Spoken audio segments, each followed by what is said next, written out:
Good evening, ladies and gentlemen. Welcome to the Amityville Union Free School District combined meeting.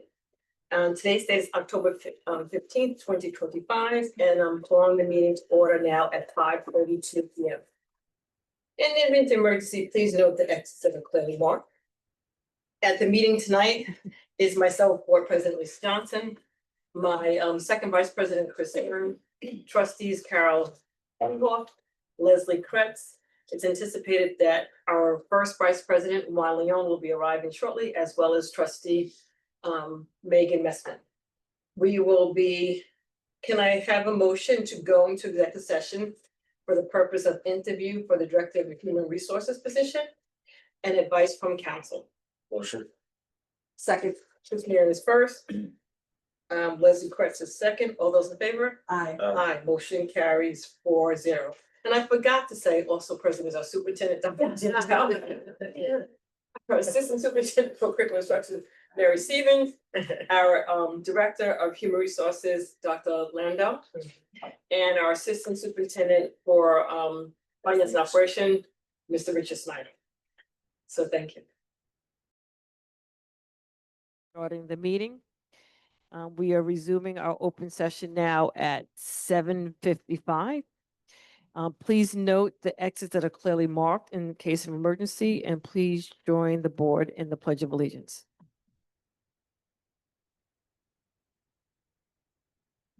Use the flag. United States.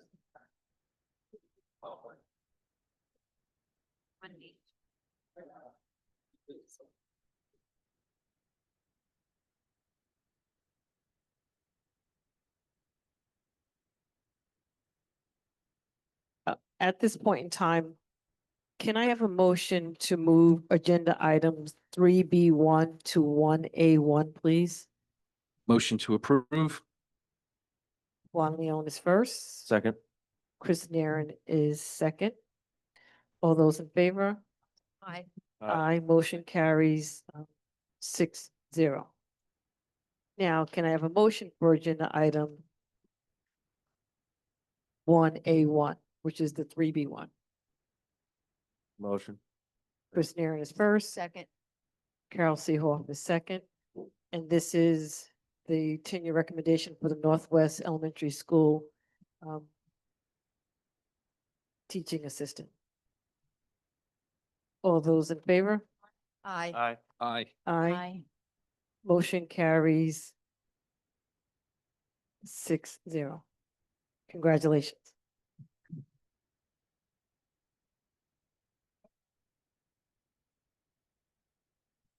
I'm going to pass it over to Dr. Talbot now.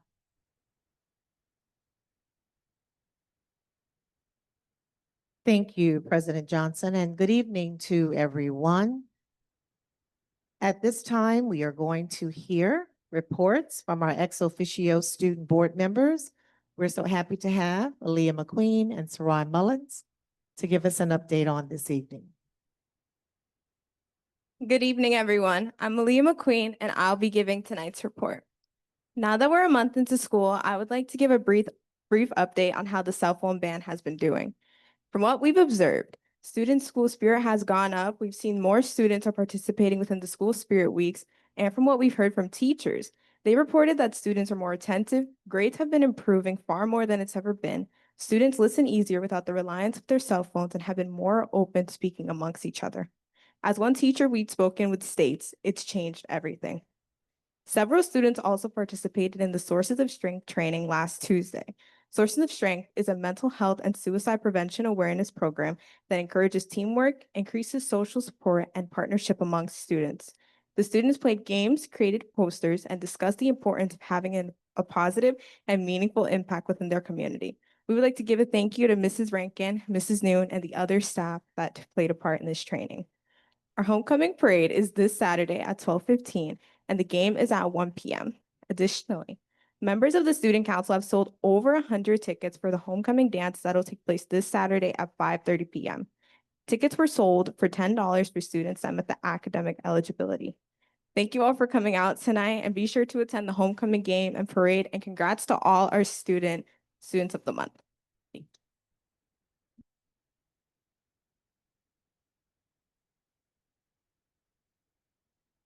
Thank you, Aaliyah. And good evening to everyone, to our Board of Education, once again, our faculty, staff, students, and community. Thank you so very kindly for joining us on this evening. October has been an exciting and productive month across our district as we continue to focus on the theme, recommit, reconnect, and reimagine. This month, we conducted Glow and Grow walkthroughs at Northwest and Park Avenue Elementary Schools, and an instructional leadership walkthrough at the high school. These visits continue to highlight the strong teaching and learning taking place in our classrooms every day. Park Avenue is also preparing for AI training, which will give staff new tools to support innovative instruction. All of our schools hosted back-to-school nights with record parent attendance, which is a great sign of family engagement and community pride. Thank you to our parents for their ongoing support. We're excited about our contest this Saturday. Thank you, Aaliyah, against Eastport South Manor at 1 p.m. Please come out and support our students and staff along the parade route, which will begin at the railroad, at the train station. It's always a wonderful opportunity to come together and celebrate our student scholars and our school's spirit. October is also National Bullying Prevention Month, and our schools are engaging in Unity Day activities to promote kindness, inclusion, and a sense of belonging for every student. October is also Hispanic Month. Our very own Angelica Rodriguez was recognized by Senator Martinez as an outstanding educator and one who's making a difference among students. Would you please stand? Congratulations. Thank you for representing Amityville so well. The town of Babylon recognized our 8th grade student, Francie, and Francie was recognized for being an outstanding student leader. And you will be hearing more from him as he is moving through the ranks of student leadership in our district. There are truly great things happening all around our district, in classrooms, on our fields, and throughout our community. I'm proud of the energy, the teamwork, and commitment we continue to see each day. So thank you to our Board of Education, administration, faculty, staff, and students for doing a great job.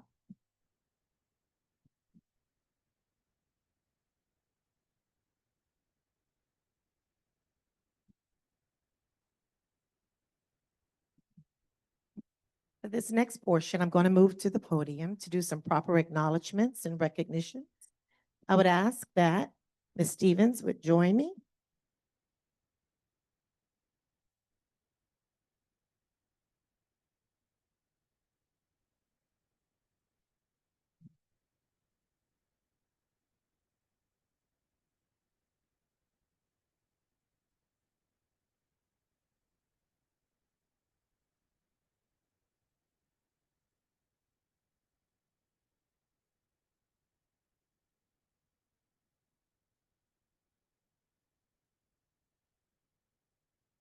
So before we begin tonight's agenda, I'd like to take a moment to recognize our Board of Education in honor of National School Board Recognition Week, October 13th through the 17th.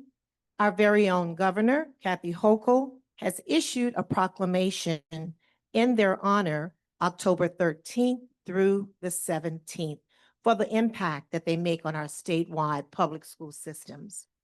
We are deeply grateful for your leadership, your time, your effort, your energy, your unwavering commit to our students, our staff, and our families. You represent the heart of public education, our educators, our classrooms, and the hopes of our entire school community. On behalf of students throughout the district You have cards of appreciation from Northeast and Northwest Elementary Schools, Ms. Faber and Ms. Lancer's classes, Ms. Ayanada, Ms. Chandler, Ms. Aversa, Ms. Christopher, and Ms. Puglisi's class have prepared wonderful appreciation cards for you on this evening. The banner that if you look around, there's a little decoration. You see displayed tonight are compliments of our art department, a special shout out to our talented student artists for celebrating you so beautifully. Thank you to our art teachers for facilitating the creation of these amazing banners. Ms. Nicole Pappas at Northeast, Ms. Leovano and Ms. Khan's class, Ms. Lydia Robinson at Northwest, Ms. Susan Zaratin at Paynes, Mr. Tyler Cunler at the middle school, and Ms. Sheila Olson at the high school.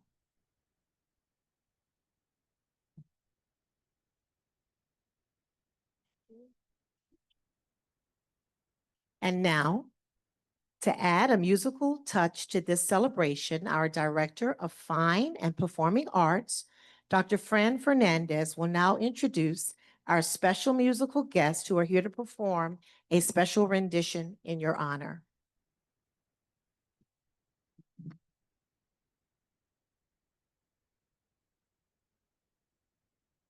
Thank you, Dr. Talbert. Good evening, everyone, and happy Board of Education Recognition Week. Before I introduce our performing group for this evening, I would like to take a few moments to let you know about some very positive events and honors that the music and art departments have been given this year so far.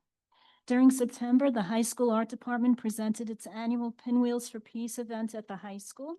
In preparation for this event, many of our high school art students created pinwheels that contained peace-themed images and messages. The students then created a peace sign installation of the pinwheels on the front lawn of the high school for the community to admire. From a music perspective, the music departments in each school are in the process of preparing for a variety of fall and winter district performances. In the upcoming weeks, our music students district-wide will be contributing their talents during various Hispanic Heritage Month programs that will be hosted by our schools. Our high school band will perform in the Newsday Marching Band Festival on Tuesday, October 21st. And this group will also be featured in our homecoming parade and will perform at the Amityville Veterans Day ceremony on November 11th. It is also my privilege to announce that several Amityville music students have been accepted into various regional honors ensembles and events. 5 of our 4th grade students have been accepted into Skamia Peak Festival for exceptional 4th grade students from school districts across Suffolk County. The Amityville students who have been selected for this festival are Brielle Joseph, Alana Ventura, Elisa Gomez, Jason Ramos, and Brooke Cooper. These students will participate in a variety of music workshops on Saturday, October 18th at Northport High School. From the high school, we have also been notified of several county and state music honors. During November, 4 of our 11th and 12th grade music students have been selected to participate in the Niskayne Suffolk All-County Music Festival. From the orchestra, Samir Shah will represent Amityville, and the following students will perform with the Niskayne Suffolk All-County Chorus. They are Susan Leach, Aurora Morales, and Naomi Chavez Duran. Additionally, Naomi was selected as a member of the highly selective Skamia All-County Vocal Jazz Choir. The jazz concert will take place on November 8th at Bayport Blue Point High School. Then later in December, Naomi will attend the NISMA All-State Conference in Rochester as she was selected to perform with the NISMA All-State Treble Chorus. Each year, thousands of students audition for the All-State ensembles from across New York State, and a very small percentage of students are actually selected for these highly competitive statewide ensembles. This is the 2nd year in a row that one of our high school chorus teachers, our high school chorus students have been selected into an all-state ensemble. It should also be noted that Naomi achieved this honor as an 11th grade student.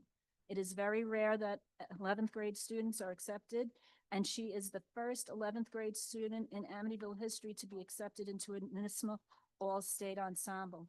She accomplished this outstanding achievement with the help of her teacher, Mr. D'Amato Garcia.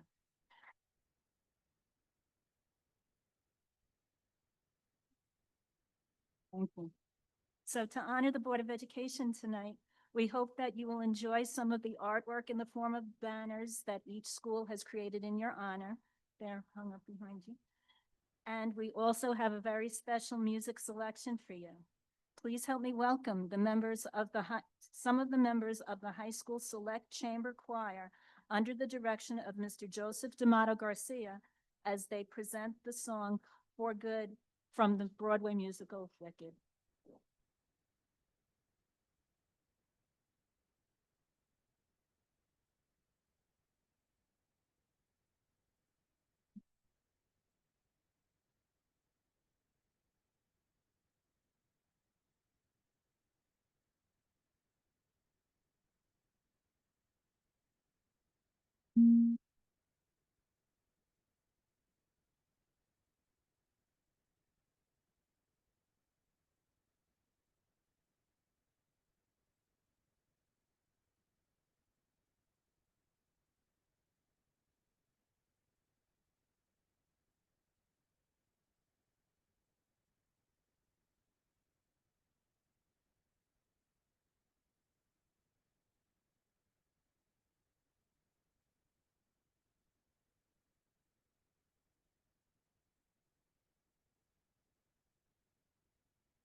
Absolutely beautiful. Thank you, Dr. Fran Fernandez, Mr. D'Amato, and to members of our high school chorus for that beautiful rendition. I am going to ask if members of the superintendent's cabinet, Dr. Lando, welcome. Mr. Rich Snyder, if you would stand and assist us with the red bags that are behind you. And we can do the certificates after. So the boxes of crumble cookies in the red bag on top of the cookie box goes to Aaliyah McQueen and Soraya Mullins, our ex officio student board members.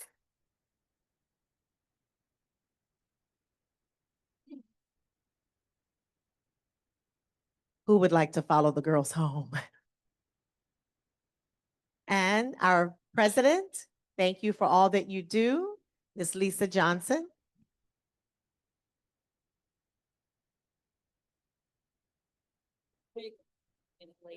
And our first vice president, Mr. Juan Leon. Our second vice president, Mr. Chris Naring. Just kind of wave so they'll know who you are when your names are called. And thank you so much, Trustee Leslie Kretz, Trustee Megan Messman, and Trustee Carol Seehoff. We do have certificates for you. If we can work out their names, you can distribute them now. If not, we can certainly make sure they receive them later. At this time, we are proud to recognize our outstanding educators who were granted tenure last month. Tenure represents not only years of dedicated service, but also professional excellence and a deep commitment to our student scholars and community. To assist me with this presentation of our tenure recognitions, please welcome Ms. Mary Stevens, our Assistant Superintendent for Curriculum and Instruction.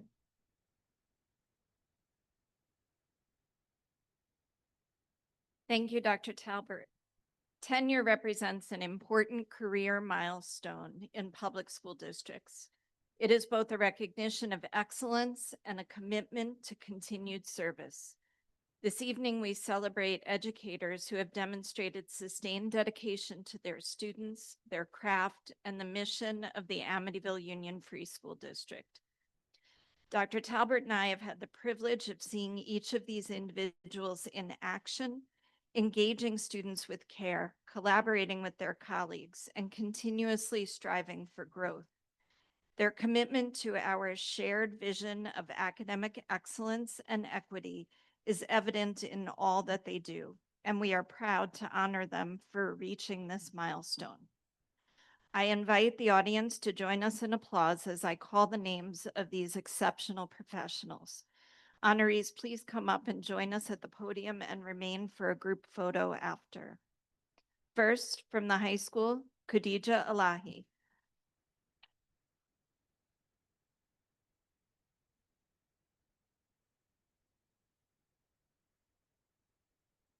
From Northwest, Stephanie Germanicos.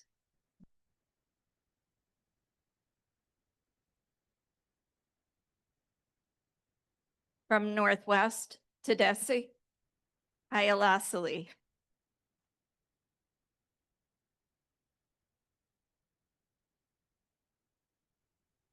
From the high school, Amanda Iavino.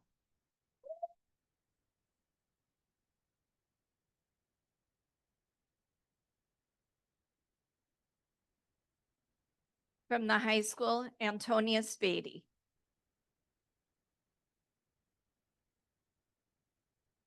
And also from the high school, Rebecca Stallman. We congratulate all of our tenure recipients.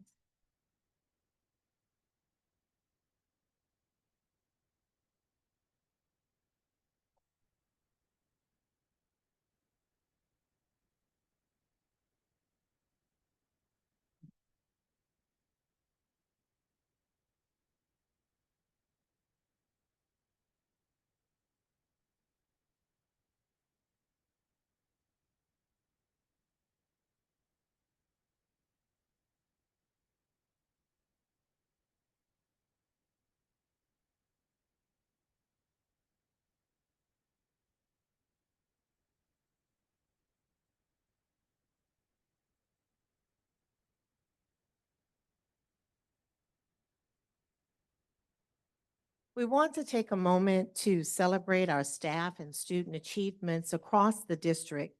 We're proud of their outstanding performance, leadership, and character that make our schools stronger every day.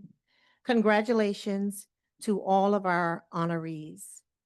At this time, Ms. Stevens will provide a brief, well, before she provides that update, we want to do those proper acknowledgements of our staff and students who we are acknowledging this month.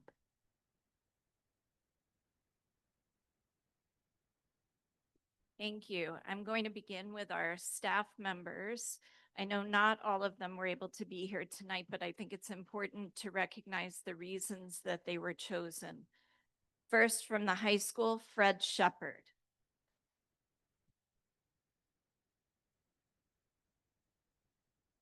Fred Shepard is a custodian at the Amityville Memorial High School who has truly gone above and beyond. With the recent retirement of the building's head custodian, Fred independently stepped up to take on a leadership role, ensuring that the building continued to run smoothly and efficiently. His dedication, strong work ethic, and sense of responsibility are evident in everything he does. Fred's positive attitude, teamwork, and pride in his work make him a role model for everyone he encounters. We are incredibly fortunate to have someone like Fred leading by example and setting such a high standard for the entire school community. Congratulations, Fred.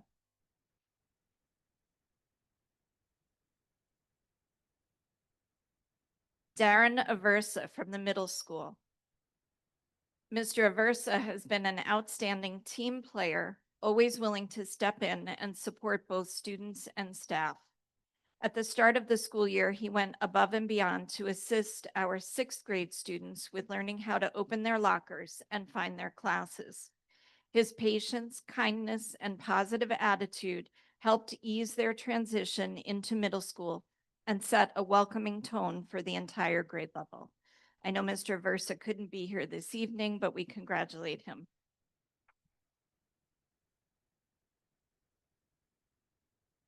From Park Avenue Memorial Elementary, Mary Scharf.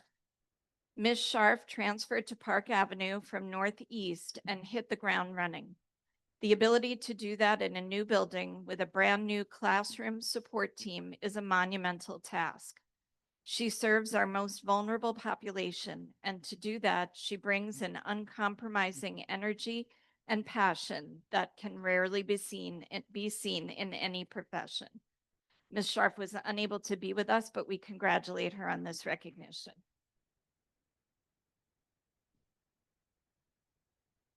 From Northwest, Jacqueline Witcheby.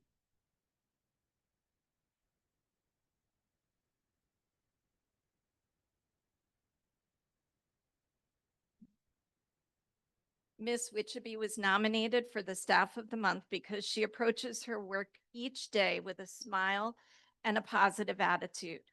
She loves her students, and that love is evident in all that she does and in the way she approaches her work.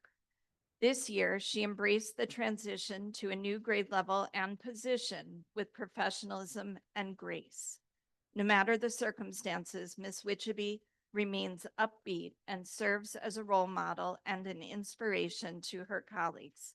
She never complains and always looks for opportunities to support students and staff. Congratulations, Ms. Witcheby.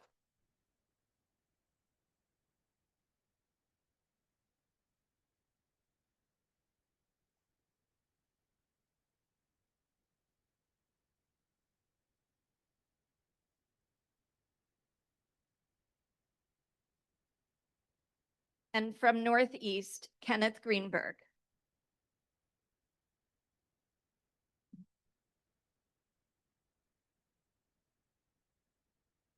Mr. Greenberg is a highly motivated worker with a strong work ethic who leads his team with fairness and empathy.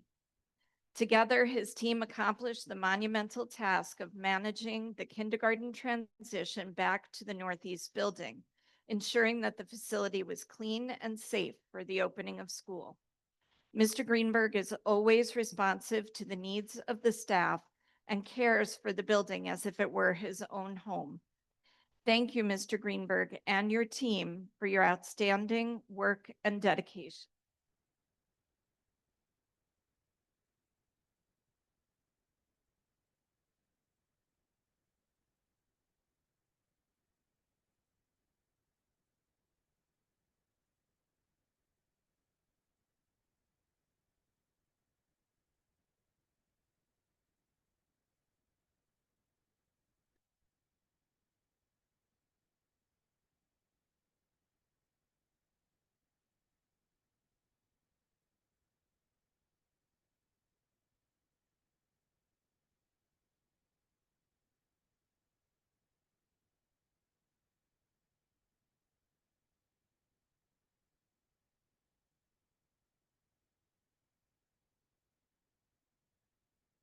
And now we'd like to recognize our students of the month. So students, I do invite you to come up to receive your certificate when I call your name.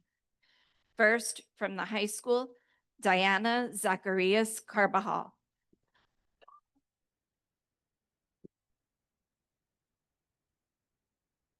Diana is an outstanding 12th grade student whose dedication, character, and leadership make her highly deserving of this recognition. She is known for her strong work ethic, responsibility, and reliability in all that she does. Diana's contributions reflect a genuine commitment to excellence, leadership, and service. She exemplifies the values of our school community and continues to make a positive impact both inside and outside of the classroom. Congratulations, Diana.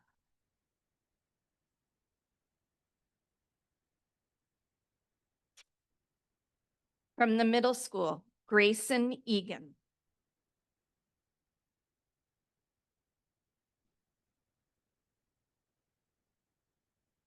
Grayson consistently demonstrates academic excellence, kindness toward his peers, and serves as a positive role model for others. Throughout the month, Grayson has shown a strong commitment to learning and continuous improvement.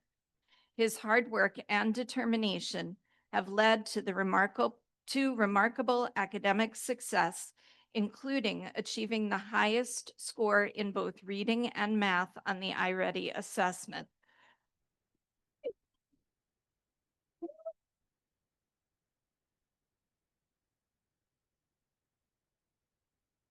In addition to his academic achievements, he treats others with respect and compassion, always willing to help his classmates and contribute positively to the school community. Congratulations, Grace.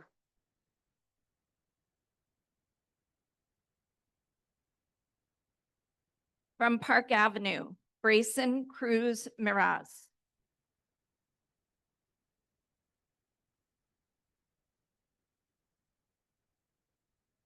Grayson is a conscientious student who is always willing to help others in the class.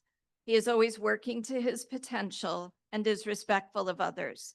He is always sure to bring kindness and smiles to everyone he encounters. Grayson embodies our core values at Park Avenue, and we are lucky to have him as a student. Congratulations, Grayson. From Northwest, Liam Canning.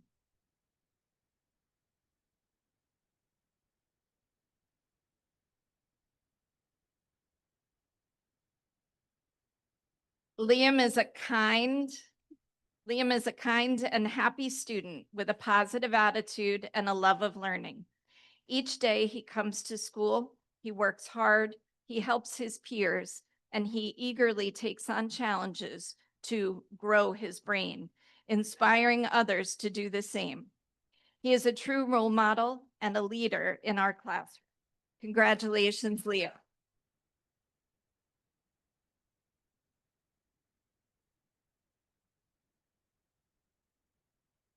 And from Northeast, Amelia Hernandez.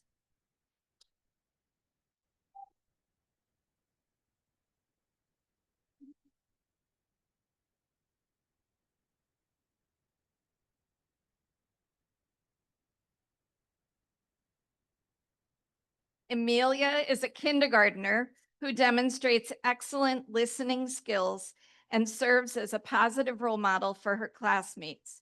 She is always willing to help her peers and consistently puts forth her best effort in everything she does. Congratulations, Amelia.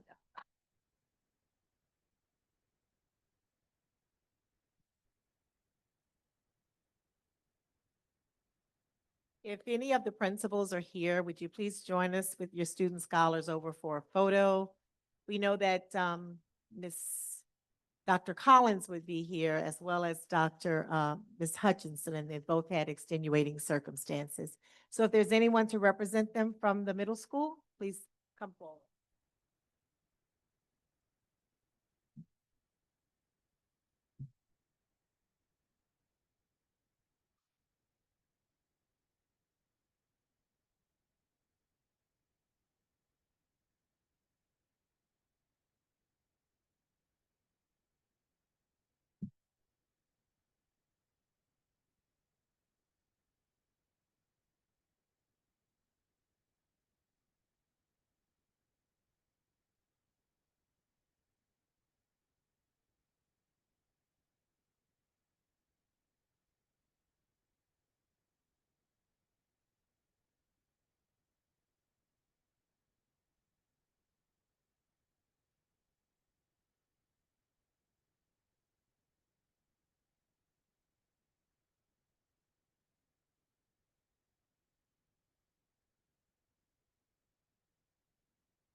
At this time, we're going to ask the Board of Education if they would please rise for a group photo. We know how you love this moment, but we can't let the evening pass without getting a group photo to acknowledge you for all of your work. Maybe AP can assist us with the backdrop?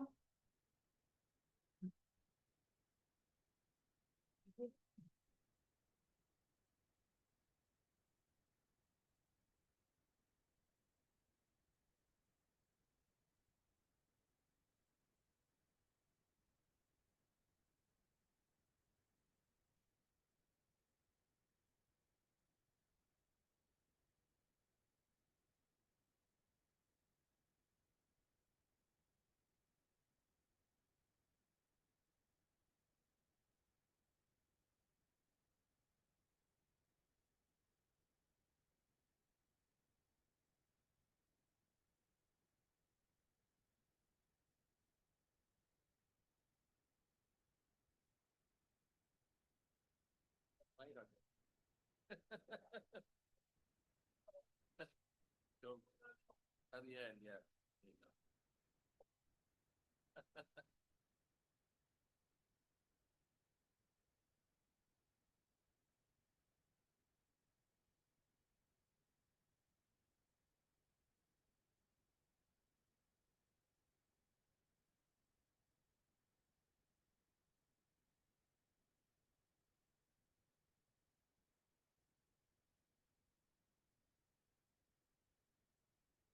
And before we transition into tonight's presentations, I ask if the ATA President, Mr. Nakia Wolf, will come forward with words of acknowledgement.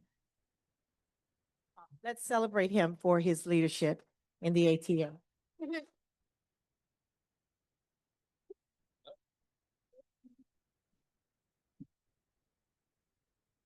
Nakia Wolf, ATA President, 100 Court North Drive. Good evening, everyone. I would like to extend my congratulations to all those who've been honored tonight. Congratulations on your recognition as well to the school board. It is an honor to stand before you tonight as the union president, as a fellow educator, to celebrate this incredible milestone, which is tenure. I know many of our members had to leave a little bit early, so they didn't get caught in what could possibly be a long night. But I'm hoping that they will be able to listen, as this is not normally our official celebration. We tend to do that towards the end of the year in May. Tenure is more than just a professional achievement. It's a testament to your dedication, perseverance, and commitment to our students. your schools, and this district. You've earned this moment through hard work, resilience, and an unwavering belief in the power of education. Let's be honest, the past few years have not been easy. We've watched as colleagues left the profession in large numbers. We've weathered accessing notices, staff shortages, shifting expectations, and moments of uncertainty. But through it all, you stayed. You stayed for your students, giving them stability when the world around them felt unpredictable. You stayed for your colleagues, lending strength, encouragement, and collaboration when it was most needed.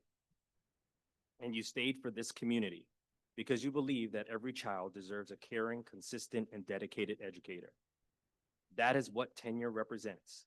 It is not just a status, it's a symbol of commitment, continuity, and courage. It means you're vested your heart, not just your years, into this calling. But none of this gets done alone.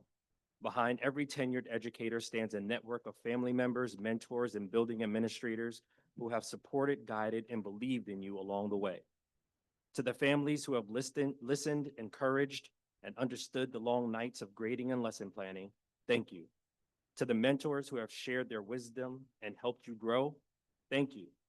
And to the administrators who nurtured your potential and supported your development, your partnership deeply matters. As your union president and as your collective union, we could not be prouder. You are the reason we fight for respect, for fairness, and for the future of public education. Tenure is not the end of your journey. It's the foundation for everything that is still to come. A reminder that your voice now carries even greater power and responsibility. So tonight, celebrate this milestone. You earned it through passion, perseverance, and purpose. Thank you again and have a good night.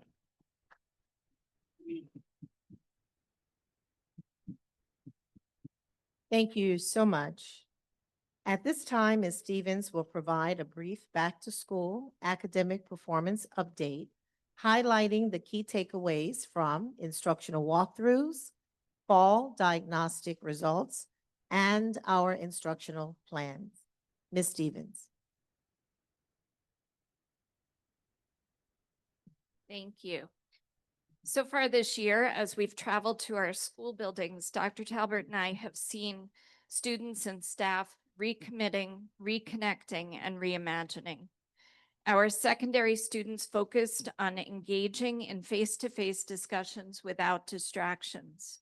Staff members district-wide are working on targeting instruction during small group instruction. Small group instruction is a key instructional tool for struggling students because it allows teachers to provide targeted, differentiated support based on each learner's specific needs. In a small group setting, students receive more individualized attention, immediate feedback, and guided practice that addresses their skill gaps. This structure promotes active participation, builds confidence, and enables teachers to scaffold learning in ways that are not always possible in whole group instruction. By tailoring instruction to students' readiness levels, small group work helps accelerate growth and fosters greater engagement and achievement. Tonight, we're going to look at some iReady results, starting with reading. I have one for Northwest, for Park, and for the middle school. So this shows the spring 2025 scores and the fall just completed diagnostic. Spring and fall iReady results are expected to differ because they measure student performance at two distinct points in an academic year. The spring assessment reflects student learning after a full year of instruction, while the fall diagnostic captures where students are at the start of a new grade level, often before key concepts have been retaught or reinforced. Some regression over the summer months is typical, particularly in reading and math. So it's normal to see lower scores in the fall. The fall results serve as a new baseline for us to measure growth throughout the school year and guide instruction to help students progress toward grade level expectations by spring, starting the cycle over again. The iReady diagnostic organizes student performance into 5 color-coded levels that illustrate progress toward the grade level expectations. And I know it's difficult to see on the screen. So what I did do is show kindergarten and first grade on their spring scores, and then the same students, so it would be grade 1 and 2 in their diagnostic from this fall. So the stripe green, which is to the far left, are students who are mid or above grade level. The lighter green, early on grade level. The yellow, students who are 1 grade level below. And then the plain red, 2 grade levels below, and the striped red, 3 or more grade levels below. These color indicators help us to quickly recognize where students are excelling and where additional support is needed most. So as we would expect, we see more green and yellow in the spring as students have progressed through the units that they did during the year. And now in the fall, when there is a new benchmark for how students should be progressing on grade level, there are more students in the yellow and the red, leaving them room for growth during the year. So these are our Northwest scores. Our Park Avenue scores, again, we looked at grades 2, 3, and 4 from the spring and compared it to 3, 4, and 5 for the fall diagnostic. So we're looking at the same classes. And then finally, at the middle school, we looked at grades 5, 6, and 7 for their spring. And then the fall diagnostic, grades 6, 7, and 8. So what's critical in the work that we do is that we're looking at how individual students perform and we're targeting what their needs are. iReady aligns with the New York State assessments. It's a predictor for how our students are going to do, and it helps us to actually identify the areas in which students need support and provide that on an individualized basis. Reading is at the heart of our students' academic success. We continue to work on reading skills. When students cannot read proficiently, their access to content is limited. Reading is the foundation for all learning. Our vision is clear. All students should be reading at or above grade level. To achieve this, we're committed to a comprehensive, cohesive, and research-aligned pre-K through 12 reading program that includes a consistent instructional framework grounded in the science of reading. More recently, research supports that effective reading instruction is not just about exposure to texts, but about explicit, systematic instruction. The path to proficient readers starts in the early years, and the research has never been clearer. Foundational reading skills must be explicitly taught, systematically reinforced, and responsibly supported. We will continue to provide professional development in the science of reading for all educators, including content area teachers, interventionists, and special educators. We will provide and build capacity so that all staff understand and can implement foundational literacy strategies and ensure that classrooms have access to high-quality instructional materials that reflect the diverse cultural backgrounds and reading levels of all of our students. We will engage in early and ongoing diagnostic assessment systems, provide targeted interventions based on those assessments, and most importantly, the belief and systems to ensure that every teacher is a teacher of reading. Our teachers don't relegate the responsibility of teaching reading to only reading and ELA teachers. Math teachers explicitly teach how to decode and interpret word problems. Social studies teachers model how to annotate primary sources.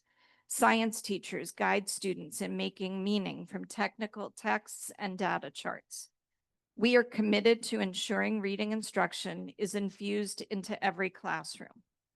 We will continue to embed reading into the fabric of our schools through cross-disciplinary reading routines, family literacy nights, and classroom libraries in every content area.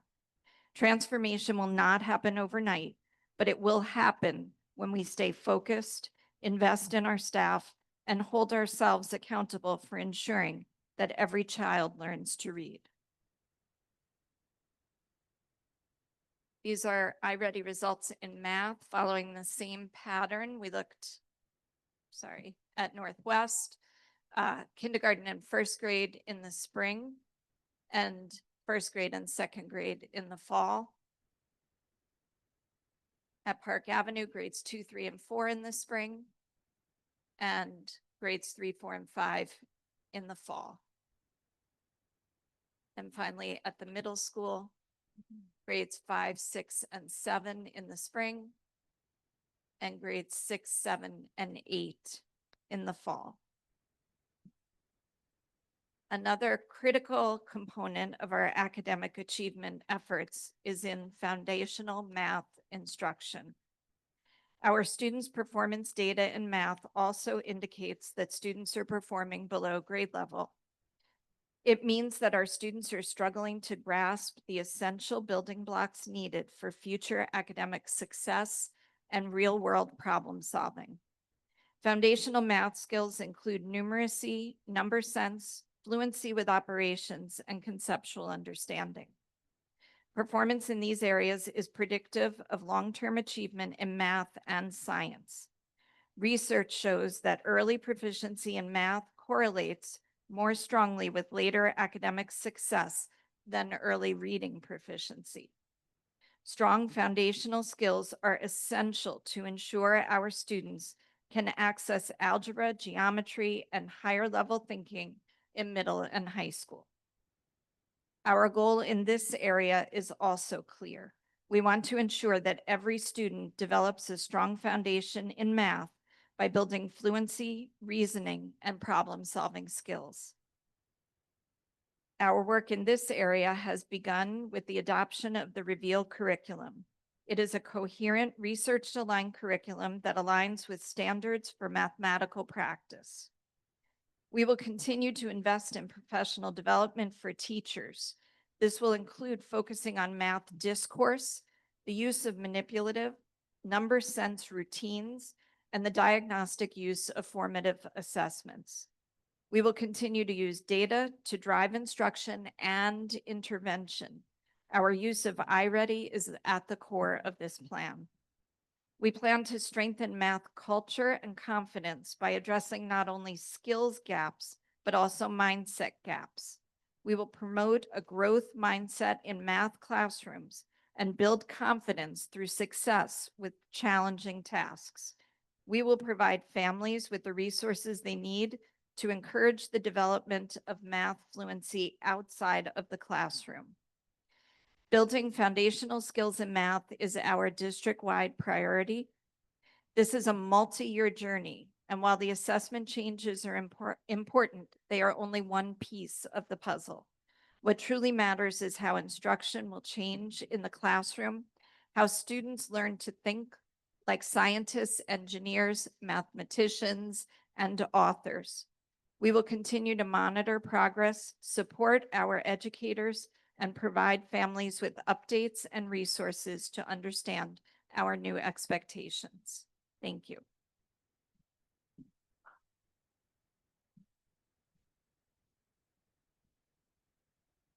Thank you.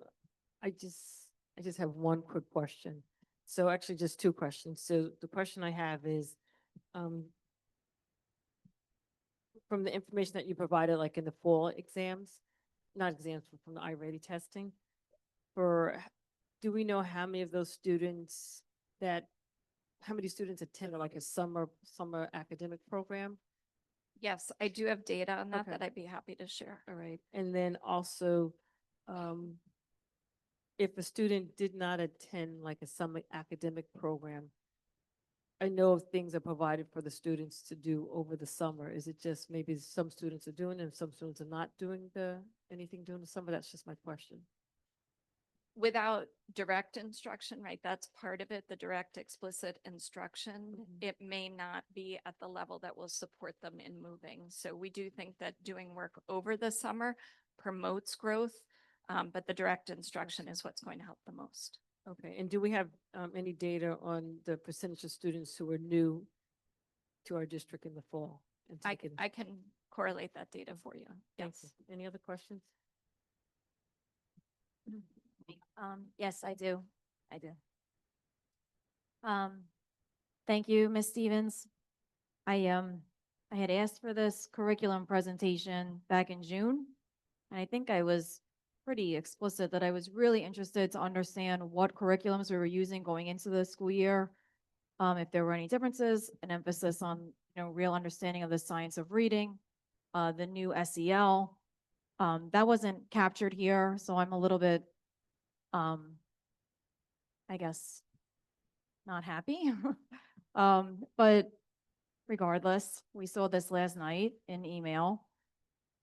And it's just very high level. We continue as a Board of Education to be given very high level snapshots of student performance. I brought to this Board of Education a request that we start to see disaggregated data by different subgroups within the student population. It was voted against. This does not show the Board of Education. I think we have probably 4 years of iReady data. We're looking at one, like it's nice, okay, spring to fall, but we have at least 4 years of iReady data that we could be using to at least show a comparison of year to year. There's nothing about the state results. I think the state results are available online, and we're performing below average on the state results. There's nothing about the high school in here. And there's no real measurable goals. Like, we continue to have this problem that we're really not, as a board, as the governing body of this school district, defining measurable goals that we want this district to be moving towards. So we look at these snapshots and they look really upsetting. They're very upsetting, right? 50% of our middle school students, 3 grade levels behind. And I know, okay, it's just iReady. Maybe the students aren't taking it seriously. But if this is literally how we're going to benchmark our students, then we have to figure out another way, or we need to do a better job at disaggregating the information and presenting to the Board of Education what is our plan. Because this was not a plan that was just described.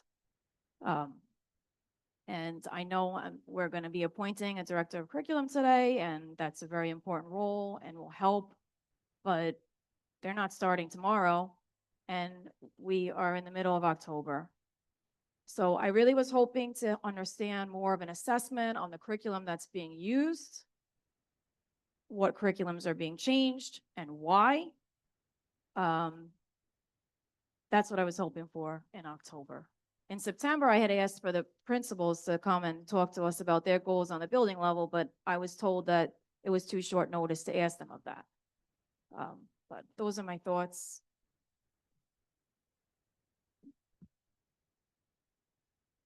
I was going to say that when the principals were going to present, the meeting was canceled. So that's just to clarify that. Go ahead. They weren't on the agenda. Go ahead. They were. But they were on the agenda, but the meeting was canceled. Anyway, thank you, Ms. Stevens, for your presentation. It was very insightful. But to Megan's point, in preparation for this meeting, I have been, and I have it up on my screen, the New York State report card for Amityville, and how we compare in different grade levels compared to New York State. I think it's fair to say that we do have some work to do. Any other comments? Yes, ahead. thank you, Ms. Stevens, for the presentation. And I would like to just thank our principals for their preparation for their presentations, which was scheduled to take place in September. Tonight's presentation was to give the board an overview as to how we ended with the benchmark data with iReady and how we are starting as a launching pad. This is not absent of an improved teaching and learning system that we assess through a systematic evaluation of student performance using formal and informal methods to assess our student work. So I want to once again thank our staff and our principals for their instructional leadership. And we do have SMART and measurable goals on each grade level and each building based upon student performance. And that is progress monitored through an ongoing system, particularly a quarterly basis. And we do hear report outs from our principals regarding their academic achievement along the way. So if the board is clear and to us about exactly what you would like to see, we can certainly prepare that and bring it back in a more comprehensive method that you would like to see. Just make it clear to us, and we can certainly do that. Thank you. Is Thank there, you, Ms. Stevens. could the board be provided with the presentations that were not given by the building administrators that would specify their building level goals? Can we just electronic copy of that? We do have that information from our principals, and we will discuss with them on next steps and make them aware of the board's preference. Thank you. So Go ahead. Is the board preference? So do we have to agree now? Is anyone else interested in seeing that from the Board of Education? So my concern would be to present something to the board in writing without the context and explanation from the instructional leaders. That would leave you with a myriad of questions. And I would like for them to have the opportunity to discuss this with them and to provide the board with feedback based on that discussion. Yeah, my preference would be for Dr. Talbot to do that, and then, and if anything, if they do a presentation for us at one of the other meetings. That way, if we have any questions, we can ask questions to them directly. So, okay, so thank you. So I guess that's just, no one else has an opinion. Well, I was just gonna suggest that, being that it was prepared as an in-person presentation where you don't put all the information on the slide, that they would have the opportunity to add anything else to that presentation for us. Okay, I appreciate that. I just, by the time we do that, it's gonna be December. And that's why we had scheduled the meetings like intentionally, that we would have the back to school goals, September, October, we were gonna talk about the curriculum enhancements. Didn't really see that tonight. November, we're getting into the budget process already, so, Right, and this would have been presented to us in September, but that meeting was canceled, where the building leaders would have been able to provide us that context to the presentations. So I would say let's just look at doing it in November, and we can talk about it with Dr. Talbot to do that presentation to us in November from the building principals. Go ahead, Thank Dr. you, Talbot. President Johnson. At this time, Mr. Snyder, our interim assistant superintendent for finance, will present to us the district's fiscal condition, our 2024-25 operating results. I'd like to thank him for the historical data that he is providing for us on tonight, because it's a clear perspective as to how we can navigate where we're going, because we now have a great sense of where we've been. Mr. Snyder. Good evening. It's my pleasure to present the board an overall, picture of where we stand financially and give you the historical context, specifically 15 years of data of where we have been. Within the context of this presentation, we'll talk specifically about the 24-25 budget and how it ended. It certainly is good news. So before I get into that, I just want to make sure that terminology is clear, because in our profession, when we say things like surplus and deficits, it means different things to different people. So bear with me while I just make sure definitions are clear. surplus. Excuse me, Mr. Snyder, just kind of, you got to speak a little bit closer to the mic, because what happens if someone's listening at home, they can't hear you. You may have to take the mic out. I might have to bend down. You have to take, you can take the mic out if you want, yeah. Yeah, thank you. That better? Yeah. Okay. Perfect, thank you. So surplus is, what we're talking about is in one budget year, we add up all of our revenue. And for school districts, that's state aid, it's tax levies, it's tuition revenue, it's even book fines. We add up all of that revenue. We subtract out all of our expenditures, which are of course salaries, benefits, transportation, BOCES, all of those things. And if you have money left over, that's called a surplus. In private industry, they call that a profit. Now, the opposite is true. If all of that revenue we just spoke about is less than your expenditures, you have a deficit. And in private industry, they call that a loss. But this is government. It's called deficit. Now, deficits are an important thing to keep in mind, because if you have a deficit, it means you spent more than what you took in. So think about your checkbook. It's really going negative. To pay for that negative, you need to have fund balance and reserves, which are like savings accounts, to pay for the deficit. And if your fund balance and reserves are not enough to pay for the deficit, you've got a very big problem, a serious one. When you have surpluses, which are good things, again, it adds to your fund balance and reserves. So with these definitions on the table, there's a very important piece of data that the controller's office uses to measure the fiscal health of school districts. And the concept isn't exclusive to school districts. It's used by banks and mortgage brokers to determine your creditworthiness. They ask you for all of your income and they divide it into your spare cash, and they come up with this percentage. It's supposed to represent, for every dollar of budget you have, how much spare money on the sidelines do you have, and they express it as a percentage. So for a school district, they take the voter approved budget and they divide it into all of your fund balance and all of your reserves, and they come up with a percentage, and that is used by the controller's office for their fiscal stress designation. It's also used by Moody's to determine credit ratings for things like our TANs and our construction bonds. Now, it's not the only metric that gets used to determine fiscal health. There are plenty of other metrics that get used, but it is, I would submit to you, the most important one, because it measures a school district's ability to absorb and pay for deficits. And if you don't have enough fund balance and reserves to pay for your deficits, the big problem you have there is really insolvency, it's state takeover, it's bad news.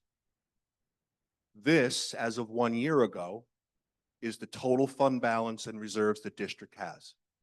You see right there, everything, a reserve is like a restricted savings account. And then you have your fund balance of $1.3 million. It all adds up to $8,382,000, which sounds like a lot of money. And it is, but is it a lot for what we're dealing with as a school district? Do we think that that's an appropriate level of savings accounts for a school? And the comparison I would submit to you is a personal one. This number equals 7%. We're going to see that in a second. So think about your total income and then take 7% of it. Now, AI, whether it's right or wrong, AI says that a good average income for Amityville is $150,000. I don't know if that's reasonable or not, but let's use that for this discussion. 7% of $150,000 is $10,500. That's sort of the equivalent of what we were dealing with as a school district. Now ask yourself, if the only thing separating you from bankruptcy was $10,000 and you had a roof problem, you had a medical bill, you had a car repair, how vulnerable are you to not being able to pay for cost overruns?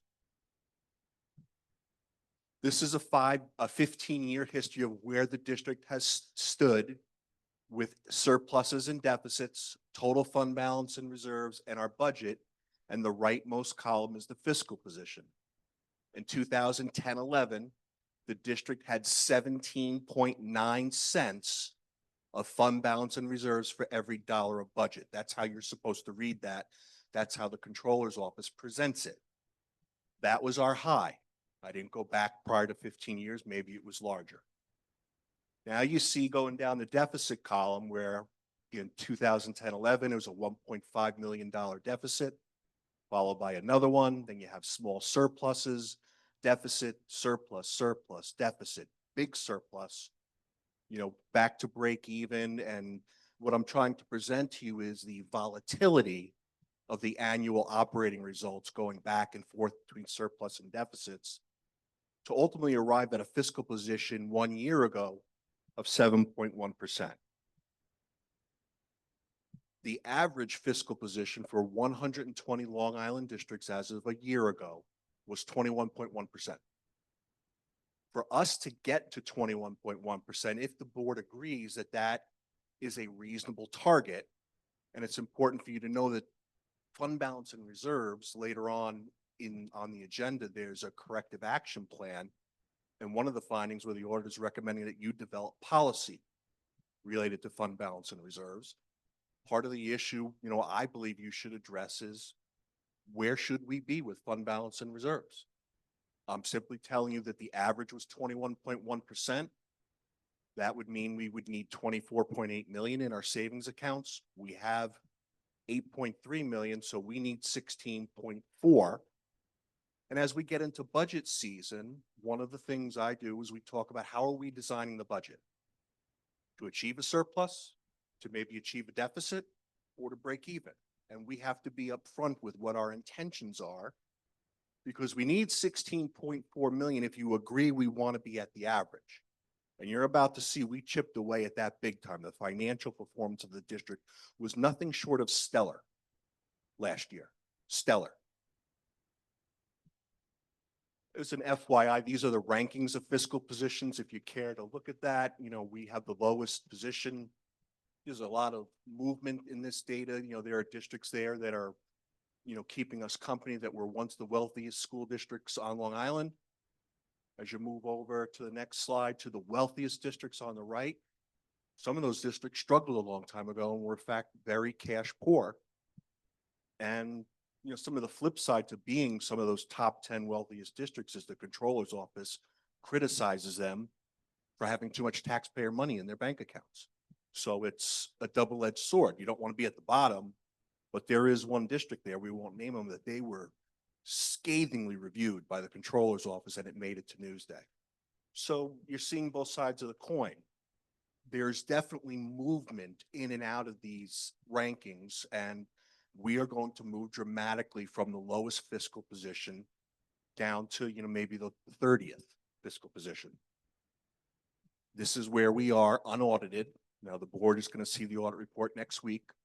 So I'm calling it estimated, but the numbers are already in my possession. We have $18.9 million in fund balance and reserves. Our surplus for 24-25 was $10.5 million. Outstanding financial performance. We are no longer huffing and puffing and hoping that our checks will clear. It is outstanding performance.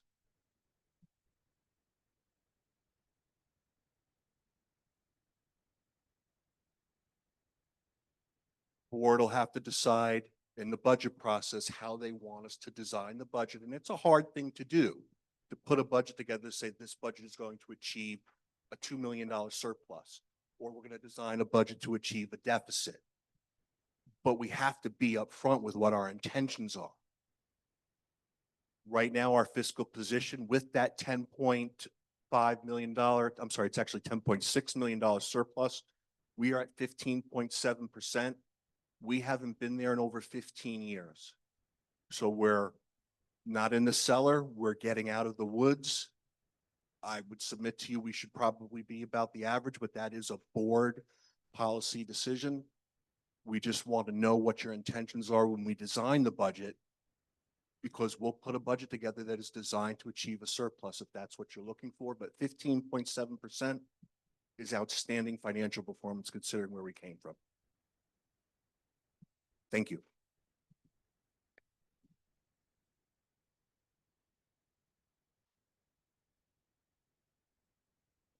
Any questions, anyone? Or comments? Yes, a few questions. Thank you for the presentation. So I'm looking at the appropriation status report that went home with us today, or went home with us, on Friday. So the bottom number is $10.3 million. And what does that represent? It represents unspent funds, surplus funds. Unspent funds. Okay. Do those funds also include the $2 million funds that were given to us from New York State? On the revenue side, those funds are on that side. So yeah, I think you're looking at the expenditure side. Mhm. On the revenue side, the $2 million one shot is there. Okay. And realistically, the surplus that was up on the screen. I'm sorry, one thing I want to actually mention is that we're going to have to analyze that surplus and determine how much of it is going to reoccur or roll over. And that 2 million that you're bringing up, sir, I thank you for doing that, is going to get discounted because it's over. We're not going to get it again. Right. So with the appropriations at 10.3, and then you also sent home a reserve status report, which shows a negative 2.1 million. Can you please explain that? So does that mean the 10 minus the 2 gives us our true? Are you looking at I'm sorry, I don't have it in front of me. So where's the 2 coming from? Revenue status report? The revenue, I'd have to have it in front of me, so I can provide you with the accounting of that. But when you take the 10 surplus on the expenditure side and net it against the revenue side, Right. you're going to arrive at the 10.6 million. Okay. And there's a page in the audit report that we will review a week from today where that accounting will be laid out for you. Okay. Excellent. So I guess the only thing I really want to say about this is that it is good news to have a surplus. It's definitely better to have a surplus than a deficit. And I think it's a good step in the right direction, but still I'm a little bit cautious, and I'll tell you why. I'm cautious because of those surplus funds that we had to find cuts or savings along the way.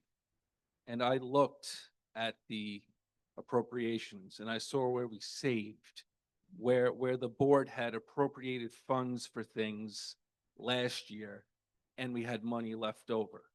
Some of the major items, which I'm sure you're aware of, $2.5 million in regular school instruction. That's money that the board allocated and was saved. And things in those line items include things like teacher salaries, supplies, ESL services. Yes, sir. So it's something to think about. We did save, but at what cost?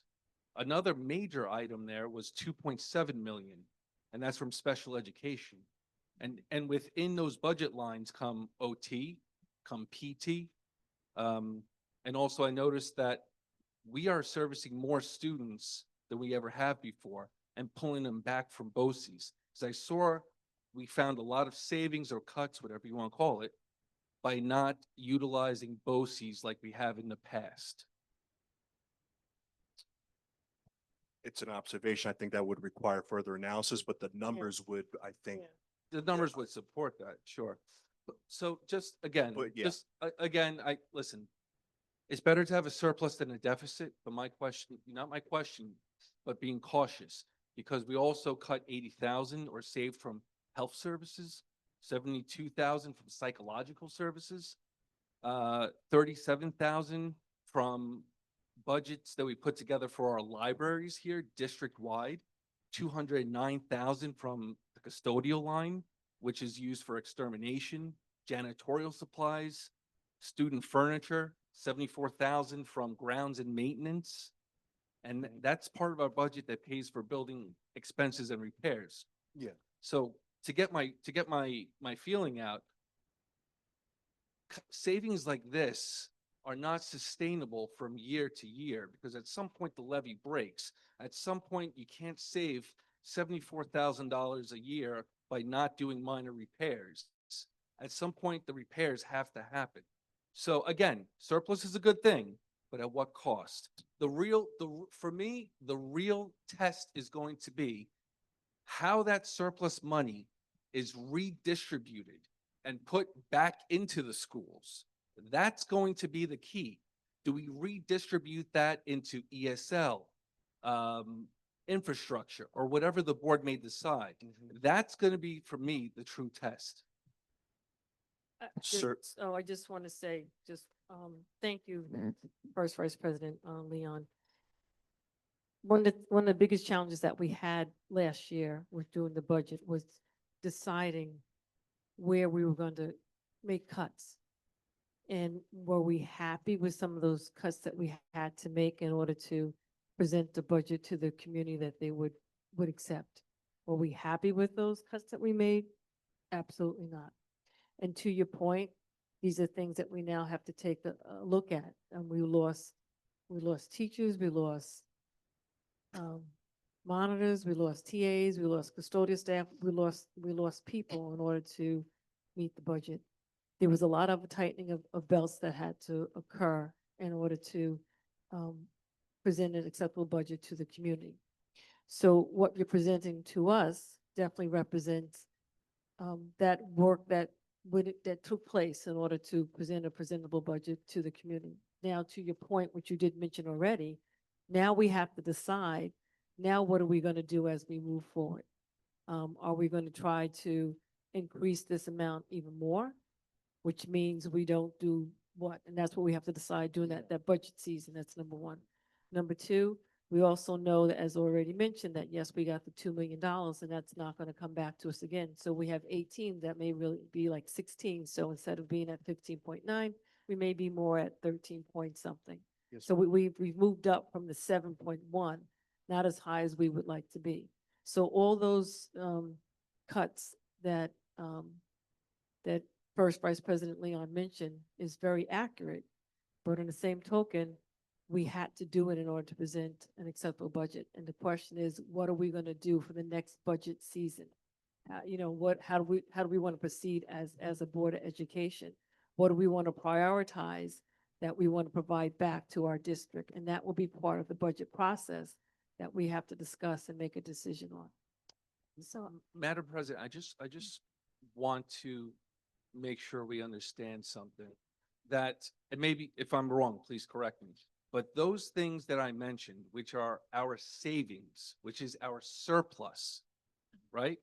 Those things, right? Those things were not cut prior to the board voting for the budget. It is the budget that we voted on last year. And within the budget that we voted on, we found these savings. yes, Yes. yes. I'm not aware of the specific cuts that happened to arrive at the 24-25 budget, but that So- first column in the appropriation status, that is the voter approved budget. So if you made budget reductions, they were already reflected. Right. So And Yeah, I'm sorry, ma'am, go ahead. I understand.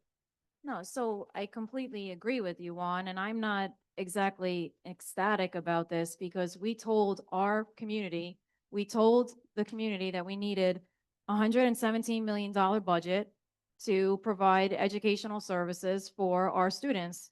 And we didn't spend $10.3 million. Now, that wasn't transparently conveyed to the Board of Education. We kept being told over and over again that we actually were being projected that we were going to get $2 million extra in revenue, and we were only going to save $2 million out of our expenditures. So it's completely different what we're being told now at the end of the year, that we actually, in fact, have a negative $2 million in our revenues with the $2 million from the state. And we didn't spend $10.5 million of our voter approved budget. And yes, it was special education, regular education, co-curricular, undistributed. I looked at this and I thought, like, we're not a for-profit organization. We're here to present a budget to the community and use the budget for educating the students to break even. And I know at the beginning of the last year, in one of our preliminary September meetings, there was discussion about trying to save $2 million out of the budget. But now we went way beyond that and saved $10.5 million out of the budget. So that is not something that I am agreeing. I don't think that that was a great thing. I mean, I see that we want to rebuild our fallback money, but we were not transparent with the community. We told the community that we had a negative $6 million deficit to make up for, and we absolutely needed every cent of that budget, and we were going to make that budget by making all of these cuts. But we made all these cuts and we didn't spend all the money. So I So- think, go ahead. Well, I mean, look. Excuse me, First President, Leon. I think Megan was still trying I'm to sorry. talk, so. Well, I mean, yeah, I was, but you interrupted my train of thought. So go ahead, either one of you. No, either one of you. So tell me if this is correct. Essentially, the Board of Education and the voters voted for a budget of 117,000 roughly. And off of that, we saved $10 million. So we ran the school on essentially $107 million budget, more or less. Yeah, I agree with that. All right, so I would- can I make a recommendation? That maybe what would be beneficial to the community, because there's a lot of conversation that's taken place and they don't have this report in front of them. That maybe as a board of education, possibly at the next board meeting, that there could be a presentation that can explain some of the numbers that they're talking about and whatever, and maybe put it up and have that accessible for the community to take a look at. So therefore they can have a better understanding of what's being stated and if whether or not we were being transparent or not being transparent. Well, I would say to that budgets are plans. Yeah. And there's no such thing as a perfect budget. $10 million is certainly a large surplus. There's no getting around that, but it's the most welcome news we could possibly have given where we were, right? 15.7% is certainly better than 7%, but we are not out of the woods. And remember, we budget and then things change. There's no way of getting around it. I can't retroactively go back and judge our predecessors about what they did or did not do, except to say we have to sort of come to some sort of consensus. Do we want more than 15.7? Because of all the things that concern me, it's the volatility from year to year of going from surplus to deficit, surplus to deficit.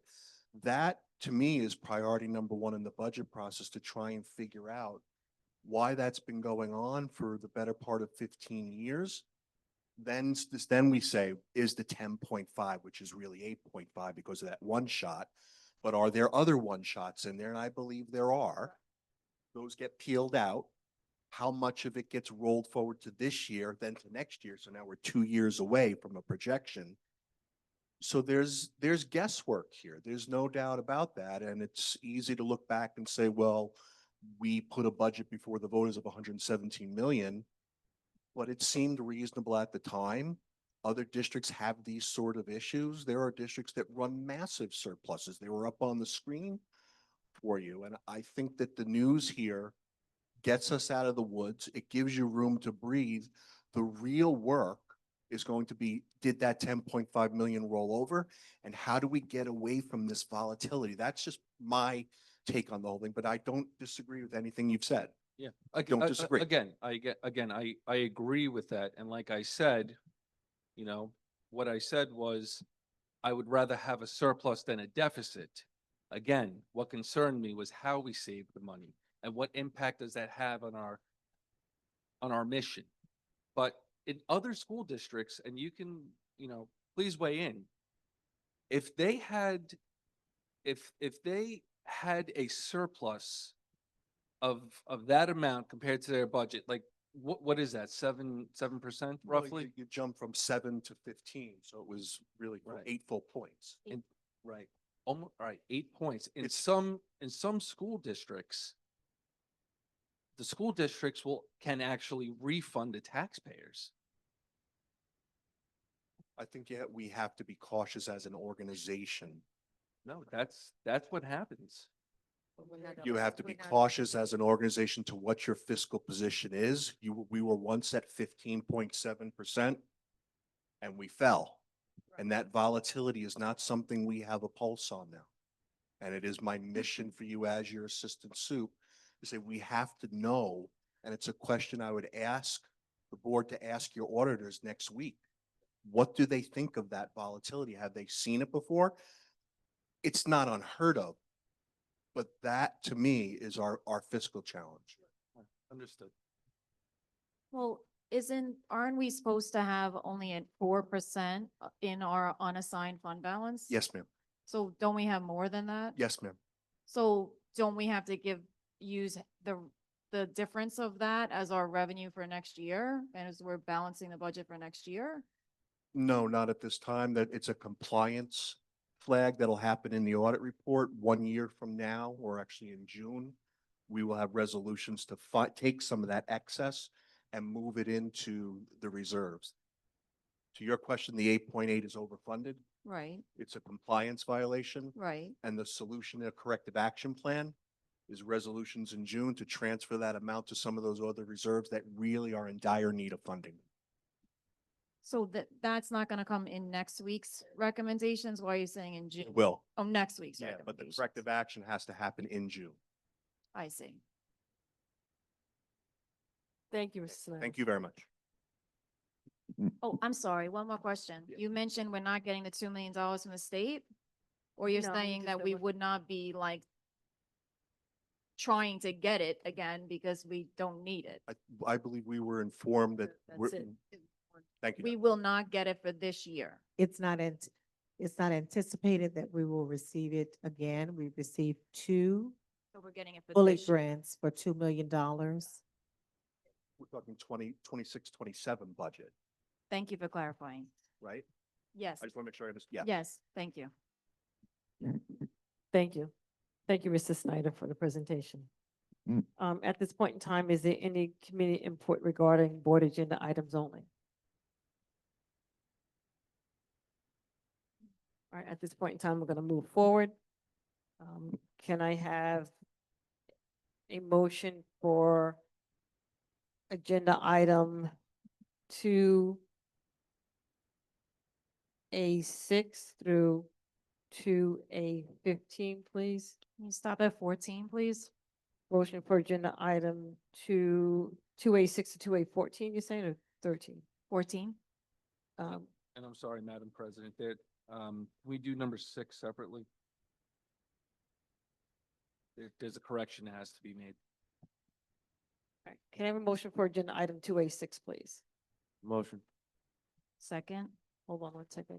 2A6, Chris Nairn is first. Megan Messman is second. Can we have a discussion on this particular agenda item? Yes, Madam President, the record reflects an inaccurate recording of a vote. I'm trying to pull it up here. I know not everyone's going to have it in front of them, but it was item C4, which was the settlement. It says motion carries 7-0. I recall abstaining because I wasn't here, part of that discussion. I wasn't a member of the board. So there has to be a correction to this. All right, so one of the problems that we have with this one, and then was that in the information that was sent home to the Board of Education, it was noted that that you had abstained, but in listening to the audio, they were unable to hear whether or not you had abstained. So my question for you, legal, do we just go by what the recollection was, or do we have to go by the audio for this particular matter?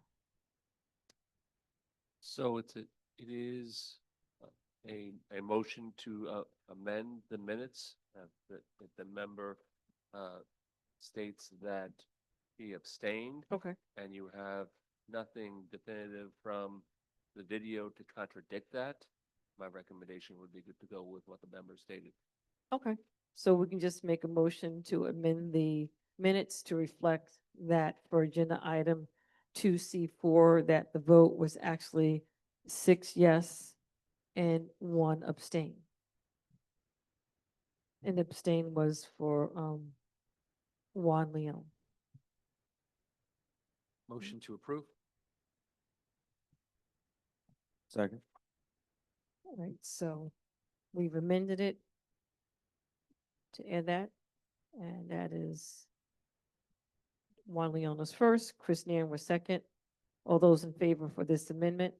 Aye. Aye, motion carries 6-0. Can I now have a vote for the amended minutes for 2A6, please? Motion to approve. Juan Leon is first. And Leslie, all those in favor? Aye. Aye, motion carries 6-0. Can I do 2A7 through 14 altogether? Yes. Can I have a motion for agenda items 2A7 through 2A14? Motion. Chris Second. Nairn is first. Second. Carol Seehoff is second. Any discussion on in these minutes? All those in favor?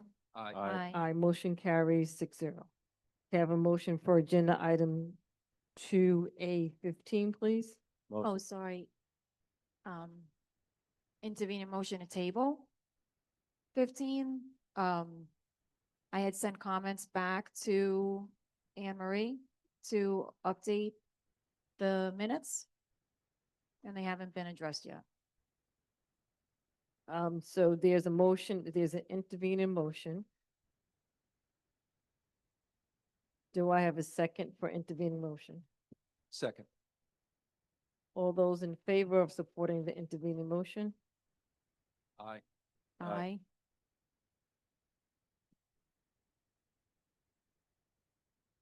So intervening two tables. Actually, before the vote, the vote took place already, so I have to take it as counted. So I'm a no because, for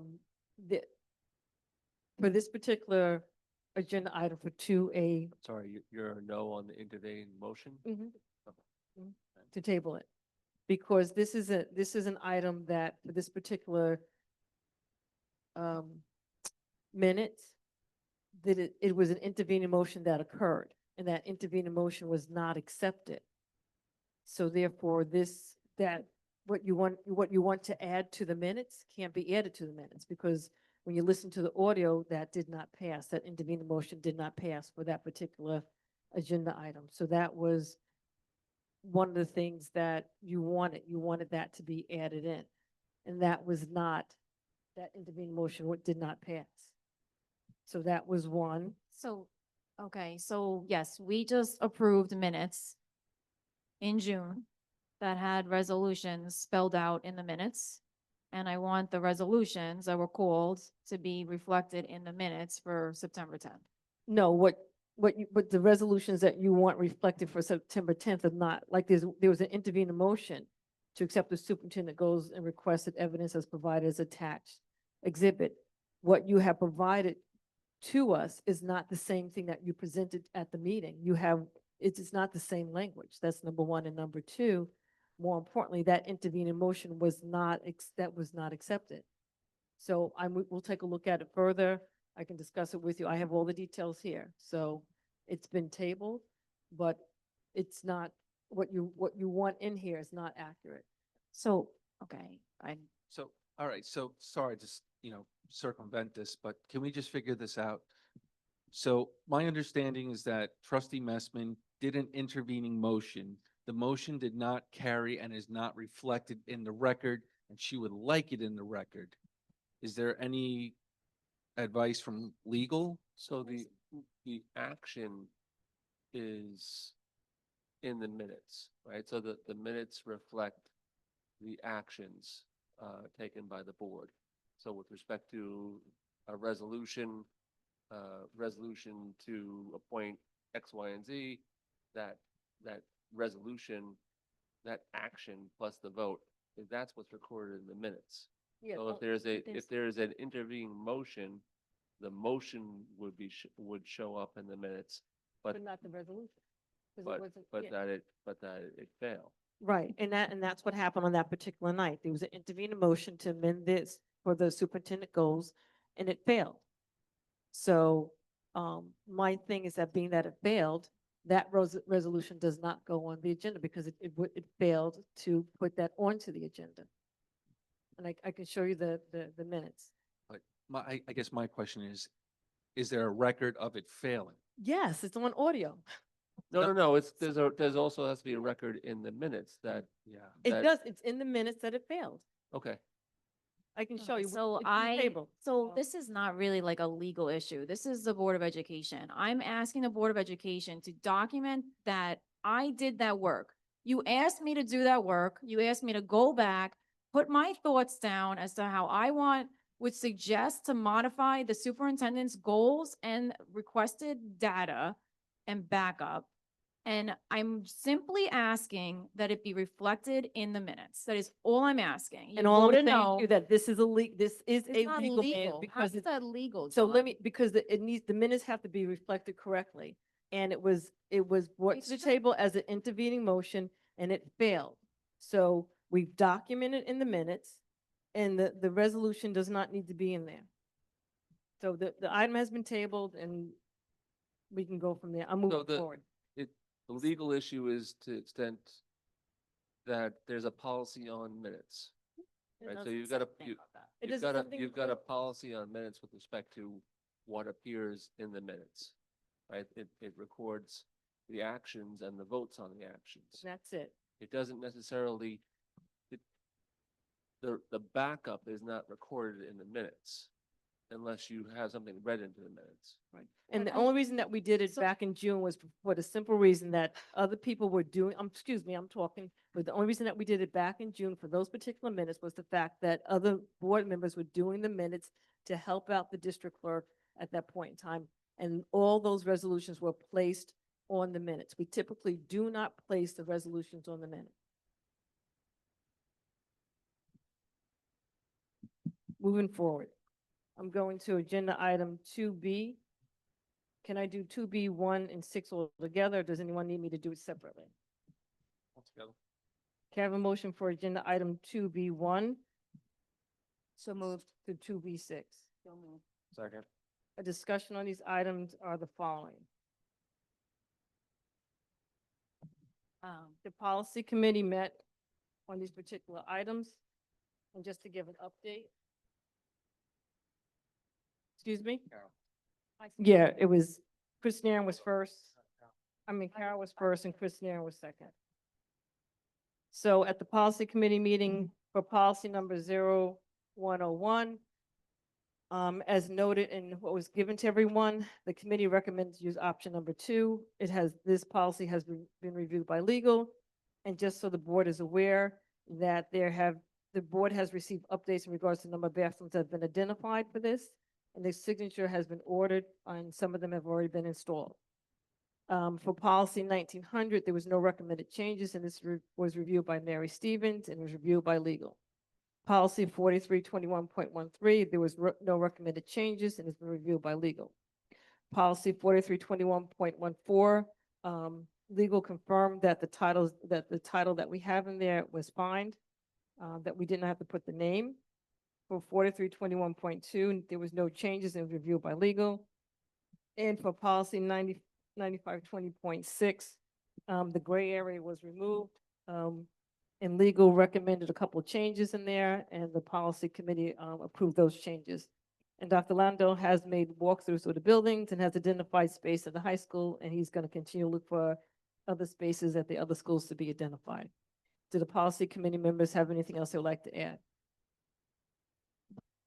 So, my notes indicated that 4321.2 was not reviewed by legal. I know you just stated that it was reviewed by legal.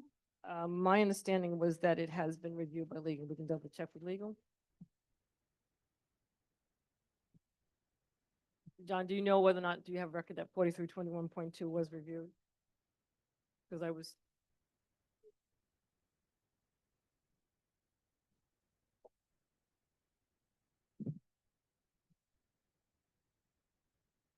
I believe it was reviewed by legals, but I will double check. Okay, during the policy committee meeting, I guess we didn't have the answer to that, so And that there was a follow-up that occurred on that. and I did not see any follow-up from the policy committee, so is there, can we just change that a little bit and have the follow-up with the policy committee so that we see it ahead of it getting presented to the board? We can do that in the future. Because we also went over other policies that aren't on here, investments and regulation, purchasing, You're not, contracting. those professional policies are services. not on here for tonight. So we're not presenting them to the board tonight. So only the But policies we that had are on. left the policy committee meeting with the understanding that those had been reviewed and we're going to go on to the agenda. But they're not on the agenda for tonight, so we're not going to discuss them tonight because of policy, because the board members have not been able to, the board members have not received those policies at all. So we're just focusing on the ones that are here. So So any was it questions on just, the like, policies on the leftover- ones that are here? Any questions on the policies that are here? Lisa, I'm allowed to ask you questions. I like, Go- this is actually a board meeting. Excuse me a second, Just excuse me a second. questioning. I'm referring, let me finish the policies that are here on the agenda first. If no one has any other questions about the policies on the agenda, then I can take other questions about other policies. So I'm focusing on the policies that we put up for vote. Are there any other questions on the policies that are here on the agenda? So for policies, for agenda item 1, 2, they will be the second and final reading. All right. And then for policy, now we can make that decision. Do we want to do all of them for the second and final reading, or we just want to do policy number 1 and 2 as the second and final reading? Yeah, Madam President, I have no issue with all of these being a second and final reading because they have appeared previously and they have been reviewed and the public has had the opportunity to review them in between meetings if they wanted to. All right, so I'm gonna amend this motion. I'm amending the motion to have agenda items 2B1 to 2B6 to be the second and final reading. So I'm amending it to be the second and final reading. Can I have a first on this? Motion. Chris Neeren is first, Leslie Kretz second. All those in favor? Aye. Aye, motion carries 6-0. So go ahead, Megan, about the other policies that you were. I just was wondering why the policy committee had reviewed policies and we thought that they were ready to go to the board and it didn't make it to the board. That's why I'm questioning. I don't have an answer for that, why it didn't make it to the agenda. But you're the president and the, Like I said, I don't have an You- answer. You asked me a question, I don't have an answer. Why? I didn't just make it? say that for, I know there's scuffling in the audience, but you Can I set the say something? agenda. Go ahead, Marianne. Oh, do you know the answer? If you're talking about policy 6240, Yep. there were questions that we had for the attorney's Yeah. office. 6700, you had questions for the attorney, and 6741. So did those questions go to the attorney? Yes. Okay, so when you get the responses, you'll share them with the policy committee. Yes. Thank you. And then they'll be on the next. Thank you. All right, can I do agenda item?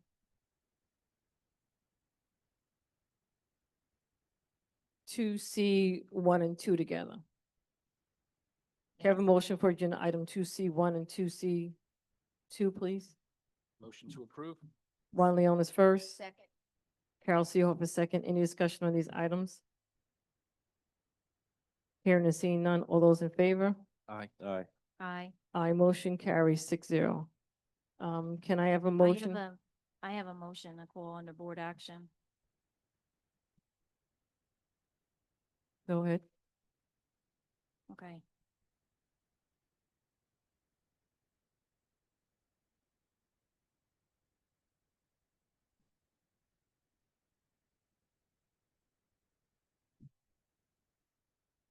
Okay.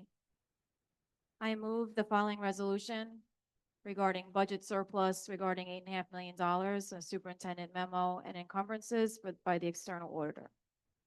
As elected officials, each board trustee is required to have all information that the individual trustee determines they need in order to perform their duties and due diligence.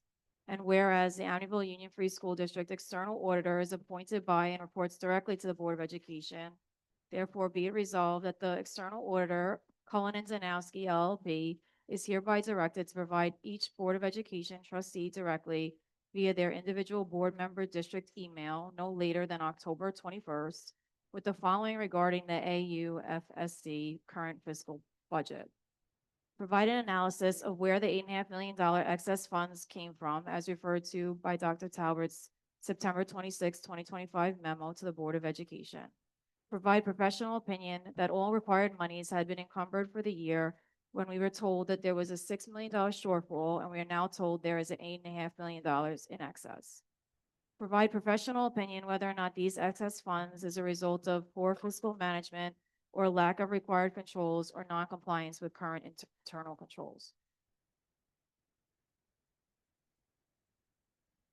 Yeah, I think I gave it over to Lee. Three. So there is a motion to amend the agenda to add agenda item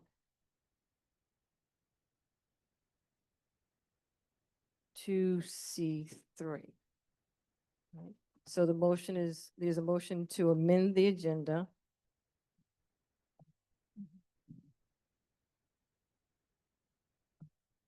to add agenda item 2C3. Have a first for this? I am first. First, Megan Messman is a first. Is a second one? I will second this to get to the discussion portion.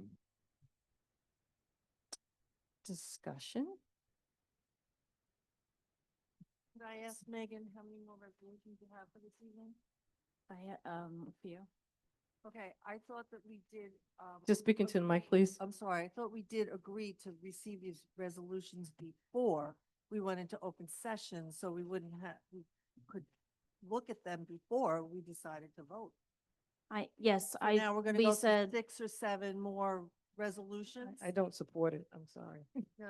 This is ridiculous. I'd like to comment on that This- also. We because I don't get it ahead believe- of time to review Yes. it. The community doesn't believe- get it ahead of time. This I is not fair believe to that us. New York State Board Association recommends that Not fair. resolutions be brought to the board and the Board of Education not be blindsided at a meeting, just getting a resolution for the first time.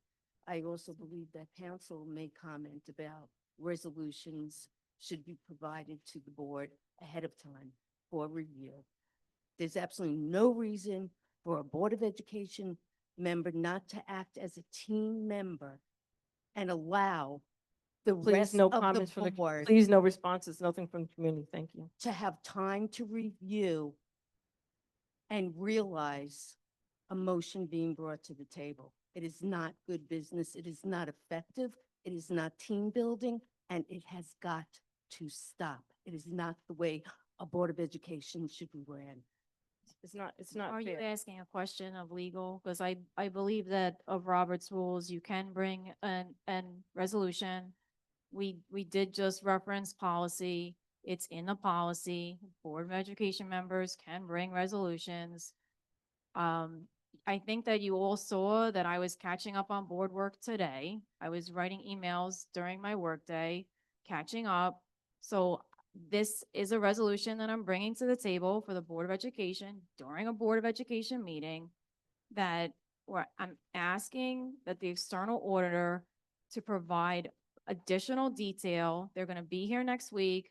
It's a heads up to them that it's not clear. It's not clear from what we were given. I mean, you can tell by Juan and I looking at the appropriations report, why did we budget for this and not spend it? So it's not clear, and going into the audit committee meeting next week, I'm asking for additional information be provided by the external auditor so that we have the information. So, Matt, can I just ask you if you were planning on doing this? Wouldn't it be the considerate thing to do to your fellow board members to send So- it out in an email to let everyone else know to have time to think about it before a meeting? Because now, how many more resolutions do you have tonight, Megan? All right, so I'm gonna, At 10 to 10 at night. so what It's I'm gonna not- do, I what I'm gonna do here, this has been placed before the board. Is any other discussion on this particular item? Yes, Madam President. I just want to ask legal how he feels legally about this memo. Is this something that would be in good order to vote on?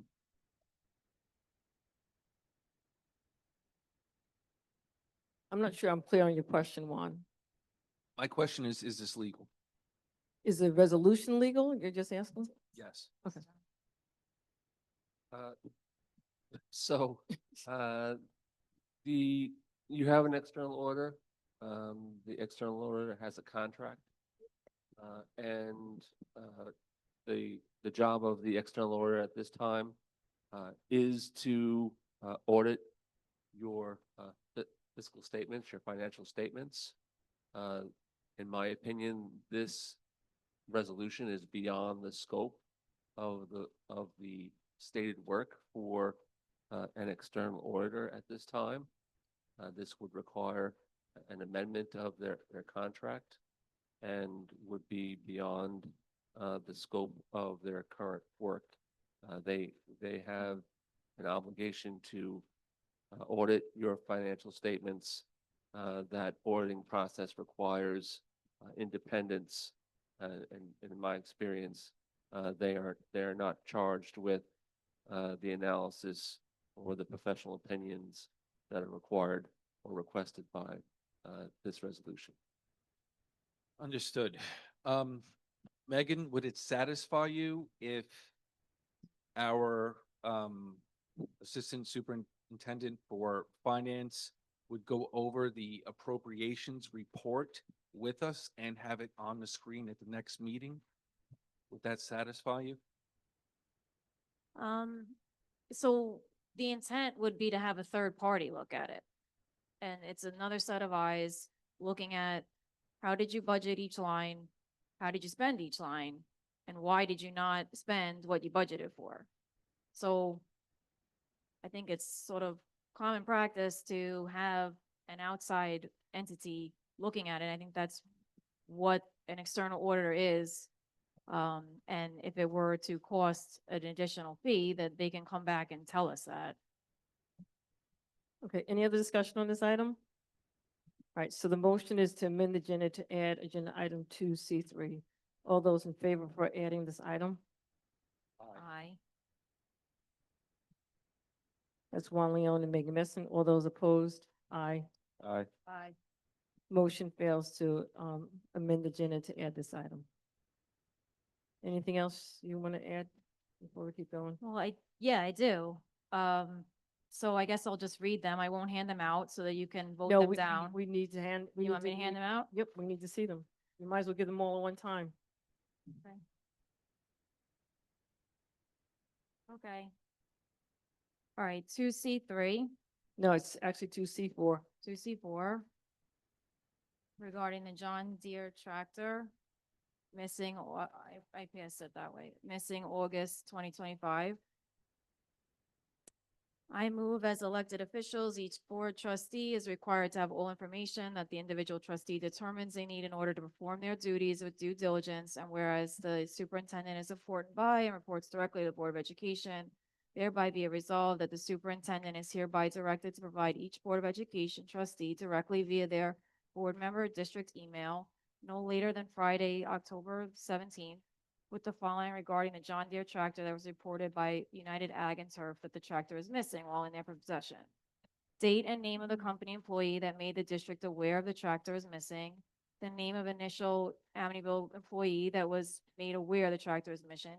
Name of the district employee responsible for filing reports and filing claims.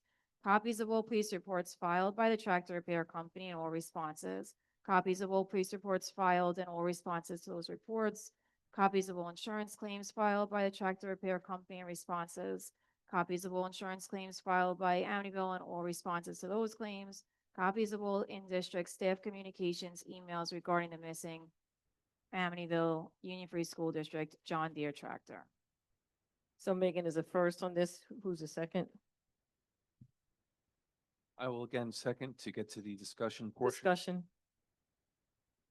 Today, we're on the resolution, on our agenda, we're supposed to be accepting a replacement tractor, and I feel as though more tangible information as to how it happened, it would be appropriate to have shared with all of this that I just listed would be appropriate to share with the Board of Education, as it is a district asset that went missing. Any other comments on this item? This was explained to us numerous times that it was in the possession of the vendor and was removed from their premise. And that's where the tractor was lost. I understand, but there should be documentation that we filed with the police and the insurance, and the board should be privy to that. I don't think that we should be approving this without understanding the culpability. What is the significance of us knowing all those exact details? And having It's all this just- paperwork. I It's a don't, little micromanage. I'm not trying to micromanage it. I'm literally here as a fiduciary, as a representative of the community, to understand the picture of what happens, the process that occurred afterwards, and to understand the culpability. So that was explained to the Board of Education from the get-go, every event that happened. But we have. This in is writing memos. micromanaging. All right, so This is the job of our administrators, not the job of a Board of Education. The report that was given to the Board of Education is an ample report for the Board of Education. any other discussion on this item? All those in favor of amending the agenda to add this item? Aye. All right, aye. Megan and Juan, all those opposed? Aye. Aye. Motion fails to add the item to the agenda. Anything else? Yes.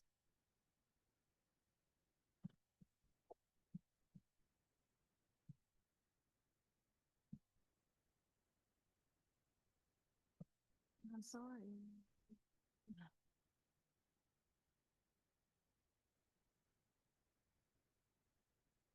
2C5, the vending machines currently on Amityville property.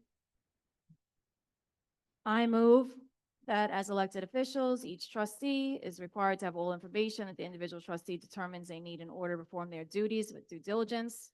And whereas the superintendent is reported or reports directly to the Board of Education, thereby be it resolved that the superintendent is hereby directed to provide each Board of Education trustee directly via their board emails no later than Friday, October 17th, with the following information regarding all vending machines on Amityville property: the specific location of every vending machine on Amityville property, including outdoor areas, the names of the owners of each machine, all phone numbers, contact information attached to each vending machine, copies of the vending contracts and MOUs authorizing each, the specific names of the person responsible for filling each, the specific names of the people responsible for accounting for the money from each, copies of the assistant superintendent of business correspondence and financial reports regarding those monies, copies of all Board of Education approved resolutions regarding vending machines, copies of all board policies and regulations regarding vending machines. Megan is the first. Who's the second? Second. Any other discussion on this item? Yes, Madam President. So this is similar to a motion that I introduced, I forget when, but failed. My motion wasn't seeking the names and phone numbers of individuals. My motion, the spirit of my motion was that there are vending machines operating in the district. Nobody knows where the profits and money goes to. And number one, they should be part of our food program. And number two, they should comply with our wellness policies, which they're not in compliance. So I know that Mr. Schneider did address this somewhat in the corrective action plan, which is on tonight's agenda. And that's kind of where I want to take it up. I'm sorry, I don't need the names and phone numbers of each owner of the machine. So I mean, that's just the contact information. So it's identifying that we know who owns each vending machine. And I know we did talk about it. There was discussion of putting together a table. There was discussion of maybe some of them are owned by an entity and maybe some of them aren't. But this is just asking that it be compiled because the corrective action plan speaks to 7 vending machines. It doesn't speak to all of the district vending machines. Right, so, for me, I know that Mr. Snyder has been actively working on this matter and looking into everything, and once he has all the complete details of the vending machines and who owns them, who doesn't own them, he will provide all that information to us as well, as well as addressing the healthiness of the items that are in the vending machine. Any other discussion on this item? Yes, and just like to point out that so far, all 3 of these resolutions have been typed up and could have been easily provided to all of us in an email prior to this meeting where we would have had the chance to review some of these. Yeah, I know, because sometimes I come and I don't have it typed up and then it's, Right, oh, hurry up and that's pass in the it out. past. In the past, you know, if you write one up by hand or it comes to your head at the day of the meeting, like, and you don't have a chance to write it up, I understand it's not that easy to provide it to us, but this was typed up. Attachment could have easily been put into an email and given to us. So it just doesn't seem right that we're getting all this information at the last minute and asked to vote on all these items. Any other It's just- comments on this item? The comment that I have is, Megan, I just want to bring to your attention that I am not the second vice president on each one of your resolutions. It states me as second vice president. That's just the tracking at the top, so thank you. Well, It's just a tracking. It's an error. It's an error. Any other discussion on this item? Madam President, if I may, Go ahead. this discussion on vending machines has been ongoing since it has been brought to our attention. In tonight's corrective action plan, it reads, the district has established direct oral and written communication with the 2 companies that operate these 7 machines. As the board was previously informed, legal and the business office have been working collaboratively on this issue. We have requested copies of any executed contracts or agreements that may be on file, as well as a full historical accounting of all revenue earned and commissions paid related to these machines. We expect a full accounting to be provided to us before November 1st, 2025.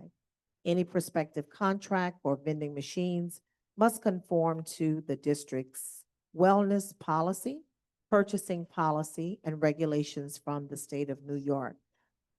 We can continue on, but should we elect to bid a prospective vending machine contract, we anticipate being out to bid before December 31st, 2025. There has been ongoing work around the vending machine matter. Any other discussion on this item? I just wanted to state that all of this information has been provided to the Board of Education, so this resolution is redundant. Any discussion on It this says item? all of this information has not been provided. We don't know who's filling the machines. We don't know who's counting for the money. We do not have this information. Any other discussion on this item? All those in favor of amending the agenda to add agenda item 2C5? Aye. All those opposed? Aye. Aye. Motion fails 1-5. Anything else you'd like to add to the agenda? Yes, I have one more.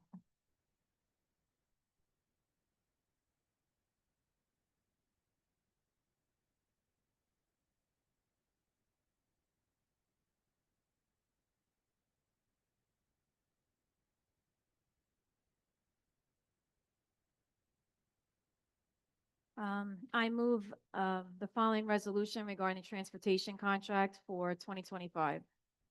As elected officials, each board trustee is required to have all information that the individual trustee determines they need in order to perform their duties with due diligence. And whereas its superintendent is important and reports directly to the Board of Education, thereby be it resolved that Superintendent Dr. Gina Talbert is hereby directed to provide each Board of Education trustee directly via their board member district email no later than Friday with the following regarding the transportation contract executed in 2025 that includes, but is not limited to, the name of the vendor and the date awarded, the copy of the executed contract with the vendor awarded, and provide a written report of an investigation of each school specifying which school and reason done regarding if there is any use of any union Amityville's bus for transporting any student home for any reason other than the beginning of the official date of the school day or for the official end of the school day, included but not limited to specifying the reasons for those transports. Example, sickness, lateness, need to leave school early. So Megan is a first. You just need a second for this item. Second. Discussion?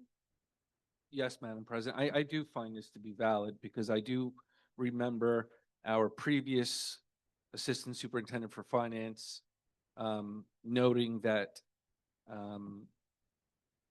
students were transported home for sickness, which I'm not sure is really correct. But for us to receive the existing contract, that doesn't seem like a lot of work. Just put it in an email and send it to us. So this seems easy. I support this. Any other discussion on this item? All those in favor of Well, amending can- the, Can we just get an answer to that question instead of being provided with the entire contract? Well, I mean, I'd like to look at the contract.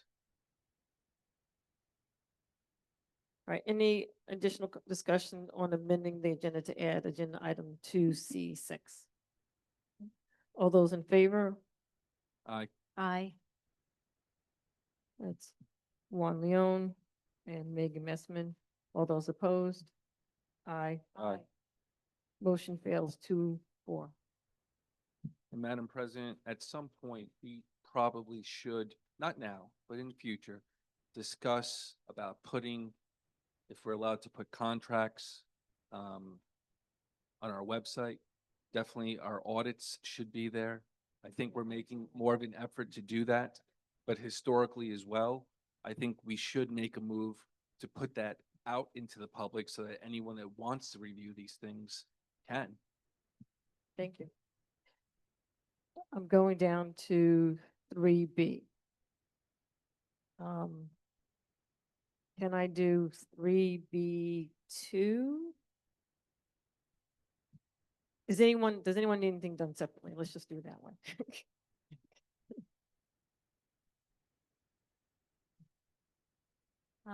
20 to 25. So You want it Can we done stop at, yes. All right. Can I have a motion for agenda item 3B2? I'm sorry. 3A. Kevin motion, I'm going back to 3A. Yep, Kevin 3A. motion for agenda item 3A1. I Yep, apologize. motion to approve. Motion. Juan Leon is first, Chris Nairn is second. Any discussion on this item? So Yes. I just had, noted on the contact list. We had to update, it was listed as Assistant Superintendent for Human Resources, but we have to update that to Director of Human Resources and add Dr. Lando's name. And then also update the contact for Amityville Police. It is listed as Chief Burton, but it is now Chief Karamanica. I'll get back to you on that. I'm sorry, any other comments on the yes, correction? can someone just point out where the cardiac arrest plan was added? Yes, I can tell you right now. Hold on one second. So if you go to either it's page number 5 or on the bottom, it says 6 of 53. On the bottom of that page, it says in July of 2025 that New York State Legislature passed Dasher's Law. It has a cardiac emergency response plan. So that's one part where that's there. I'm sorry, what page? It has 5, but it has also 6 of 53. So go to 6 of 53. And then on the next page, 7 of 53, under number 4, it talks about sudden cardiac arrest. On page 21 of 53, it talks about sudden cardiac arrest. On page 22 of 53, it talks about sudden cardiac arrest. So that's where it was added into. It wasn't like a separate bullet or whatever, but the information was added in there, Okay. embedded into the, It's in- it's embedded. embedded. Yes. Okay, we thank you for pointing that out, because that was not evident to me. We appointed the district-wide school safety team on August 13th. And the names have changed in this version of the document. Was that an intended change too? Because I think Are we you were talking on told, page 9 of 53? yes. What names are you referring has changed? Well, the school board members changed. Who was it before? It was Carol and I. On it. It's me. It doesn't make a difference. And go back to Carol and you. It doesn't make a difference to me. Well, I guess I pointed out because we approved the document on August 15th. We were told that it only had the changes of incorporating the cardiac arrest. So are there other changes in here? Because this jumps out because it's a table with names in it. At the time, it was brought to our attention that certain names needed to be updated as well. We can make whatever adjustments are necessary. Trustee Seehoff was a member of the Health and Safety Committee. If she is also a member of the District Safety Plan Committee, we can certainly put it back. Our interpretation from the discussion prior that these were the corrections. But please clarify and we can make those adjustments here. Well, Put it back? Okay. That's fine. I was named as well. That's fine. We'll put the names back. It's not a problem. Madam President, I think the bigger issue is that the Board of Education voted and adopted and approved the document, and then it has changed, maybe not in substance, but it has changed without board approval. And now we're looking to approve it again. The So- changes were made, wait, I'm sorry, go Madam ahead. President, the changes were made based upon the discussion. Trustee Messman, you made it very clear that you were not a member of the District Safety Committee, so your name was removed. No. Our interpretation was that because Trustee Seehoff was on the Health and Safety Committee, the name was removed. Please clarify the names that should be added. We can insert those and have the board to approve it with With the the change. insertions. So that's fine. Put Carol, put Megan, doesn't make a difference to me. Put them back in. We'll approve, we'll make a motion to approve with those changes, because it's the changes, adding those names as well as the corrected names from that Mr. Neer and Trustee Neering had just mentioned as well. Please. Also, the lead nurse has Yeah. changed. Yes. To Pat John. Yeah. So we can make those changes. So we're going to approve it tonight, With the assuming those changes are being made. Or the changes will be made. We'll provide the board with an updated copy in Friday's transmittal reflecting the changes inserted tonight, which would include the lead nurse. Now, the nurse that is listed here is the union leader of the nurses. And I think that's the intent when we say, yes. Please just send us these 2 pages with the, and not everything else. That would be appreciated. All right, so You could, if that's easier, instead of. all right, so we're gonna, the changes that will be made will be the Board of Education names, as well as the police department name.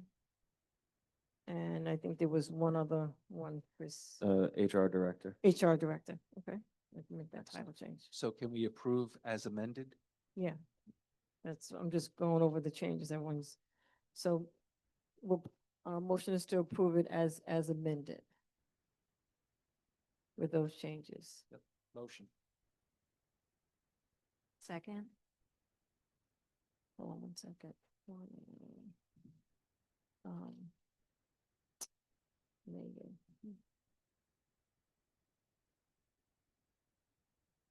All right.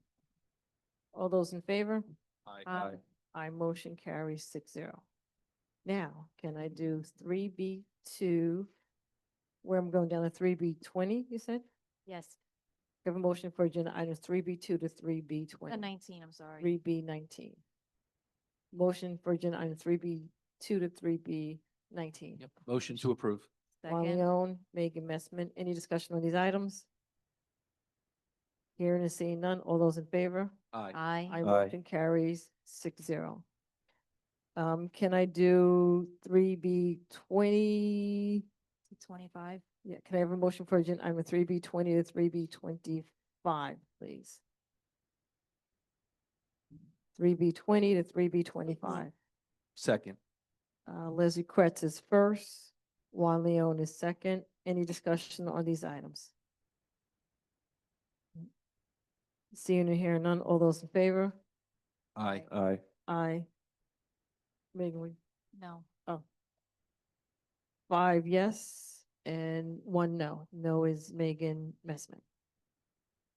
Can I do agenda items 3B26 down to 185 altogether? All right. If there's no objection, motion Three. to approve Juan Leon is first. down to 185. So 3B26 to 3B185, Juan Leon is first. Second. Leslie Kretz is second. Any discussion on these items? So there's so many leaders of tomorrow, instructional leaders. We've been told that they're all receiving a program. They're all going to be leading a program. So it's not that they're not defined yet and they will have the role. And we were told that we need all those substitutes for coordination issues to ensure that we have coverage at each building at all times, as there's a lot of substitutes, and I question that.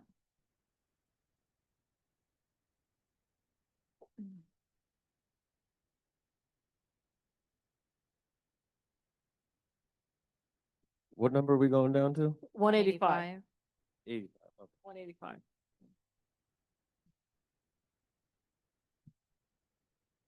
Any other discussion on this item? All those in favor? Aye. Aye. Aye, motion carries 6-0.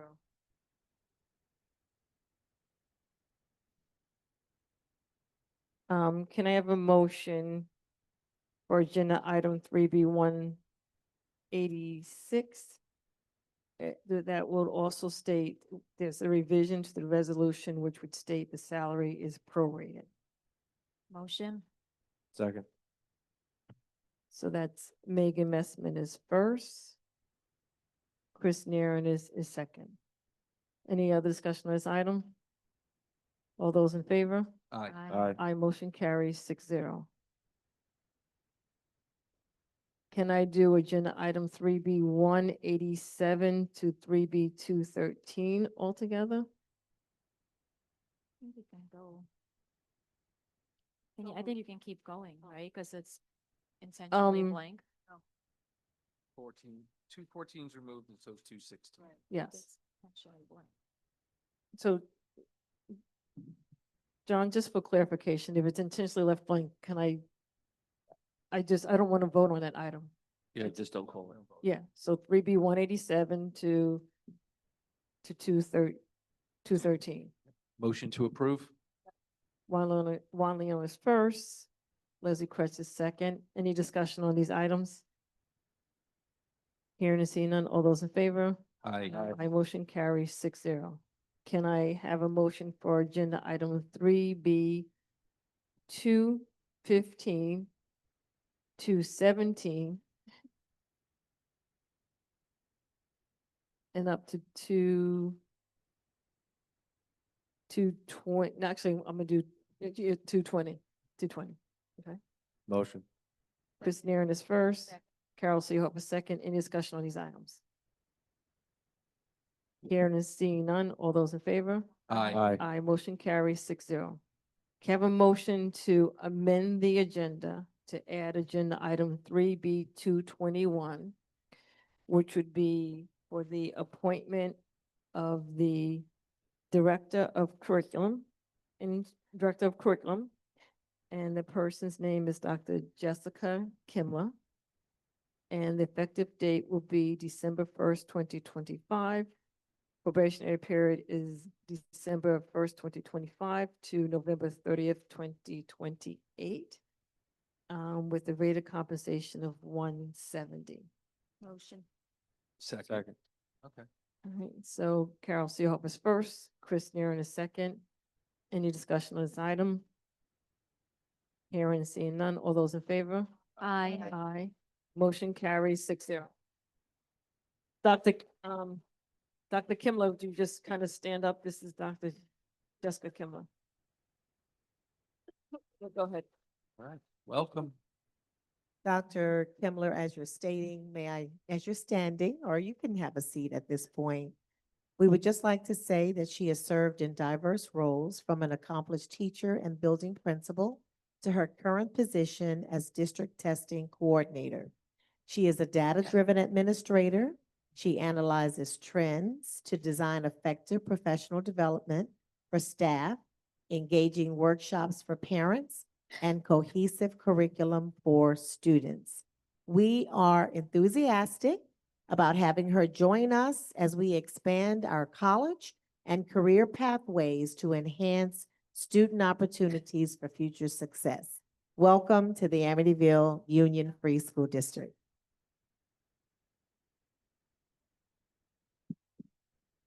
Can I do agenda items 3C1 through 3C8 altogether? Does anyone need them done separately? No, but I do have discussions. Questions too. Okay. Can I have a motion for agenda items 3C1 to 3C8, please? Motion. Chris Neeren is first, Carol Seehoff is second. Any discussion on these items? Yes, Madam President. For the sake of brevity, I'm not going to go through all the questions I had regarding the corrective action plan, but as we know, that is a motion that I called to have it sooner than this, but it failed. But a lot of the corrective action plan appears to be work that can just be done. And I don't see why why there's a wait. A lot of it has to do with individuals having access, old employees having access to systems, different payment systems, having different standards set for as far as wire transfers, even though we don't do that many wire transfers. It's really just basic cleanup work that I don't know why it just hasn't been done up to this point. It's not labor intensive. Wasn't a lot of it noted as it was completed? So yes, if you read through the corrective action plan, there are different items that it clearly states that, like, for example, for the accountant software has been removed as access. So those things have been removed or already been addressed. There are things like with the with the review of wire transfers. It has already been stated that they have developed a hard copy wire transfer approval form that's already been addressed, and it was implemented on October 1st. So there's other stuff that was addressed on September the 16th. There are things that will take a little bit longer to be addressed. And so there is additional software training is required in order to implement this recommendation. This is in regards to a dual review of timesheet data entries performed. And that training will be implemented prior to October 31st, and documentation of time will begin effective November 1st. So things are being addressed. I would say the one thing that is still being worked on is with the whole vending machine, that's still being addressed. Madam President, I assure you it's more than just one thing. No, I have it all highlighted So here, Trustee Yeah, Leon. it also like timesheets being approved by administrators, like effective November 1st. So not everything has been addressed. So it says here, additional software training is required in order to implement this recommendation. This training will be implemented prior to October 31st, 2025. Documentation of administrative approval timesheets will begin effective November 1st, 2025. So these are things that are in the process. Some have been addressed and some are in the process of being addressed. Right, okay, so I mean, I didn't want to go through it, but I guess since we're open, let's go through it. So a couple of things that I noted was, some of the recommendations that that the district get together with legal counsel to develop and adopt a formal fund balance and reserve policy, which is very fitting to some of the, to what we saw today. And it's recommended by the state office of the state comptroller. So that's important. Also recommendations, a fund balance management strategy. Which corrective action plan are we referring to? Sure. Which Right which here. item?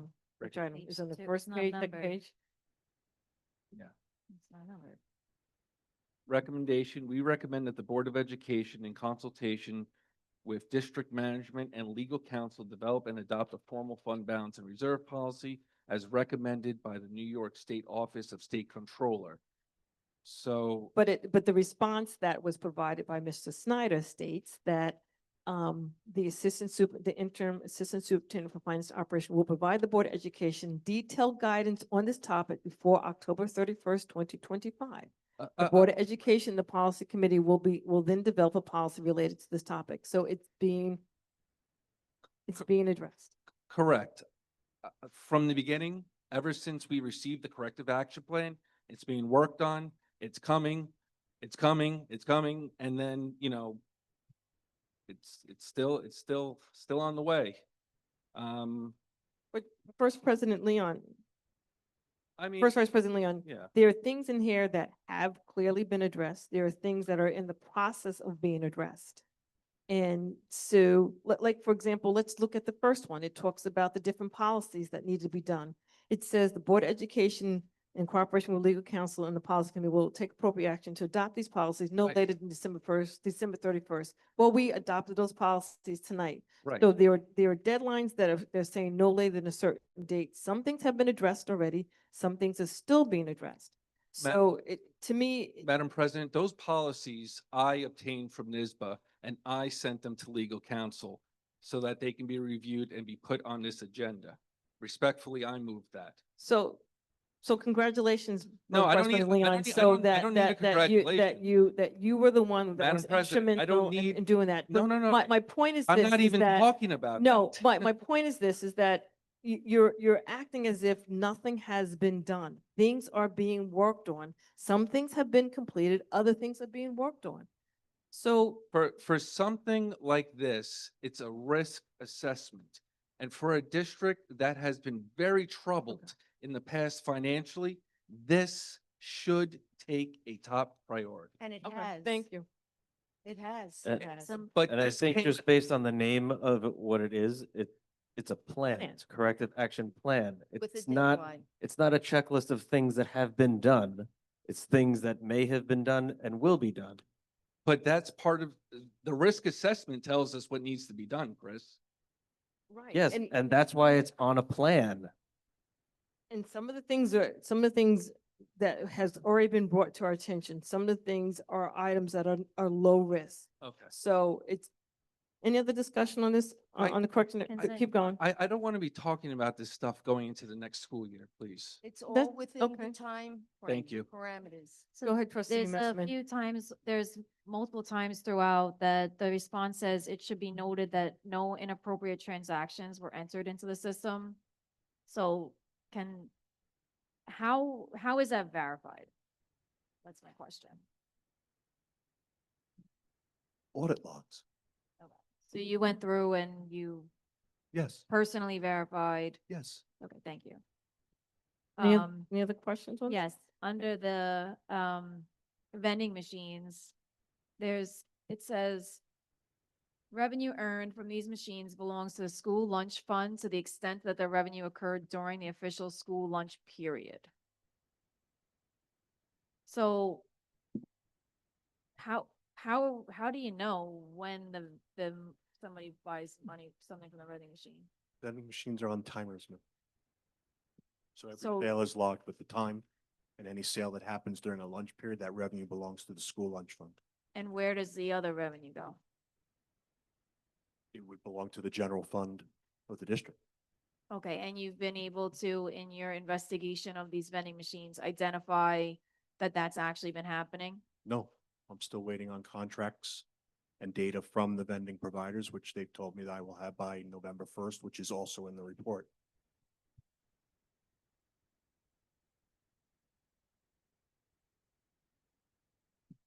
Any other discussion on this item? No. Any other discussions on items 3C1 through 3C8? Yes. Yes. Mhm. The Go ahead. first one, the motion to increase the budget makes sense. We talked about it, $14,000 for the cell phone policy in the state, but there's, in the back page, there's a payment of $742,000, and I was just questioning what is that? That payment page is showing you the $14,000 coming in. There are other payments that the district received. I just didn't feel like I should redact anything, just to give you the full report to show you the money came in. That's other aid the district received that is unrelated to the cell phones. Oh, okay, so that table is just showing It- other. It was part of a larger wire transfer, but it was in. All right, thank you for clarifying. I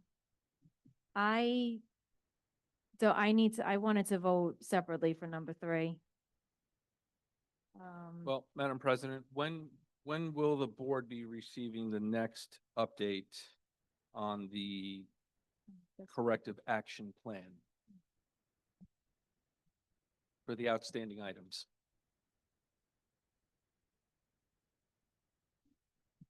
Go ahead, Dr. Talbot. You want to say something?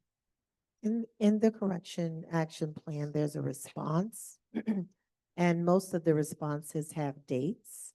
We can provide the board updates in the transmittal as we approach the deadline dates.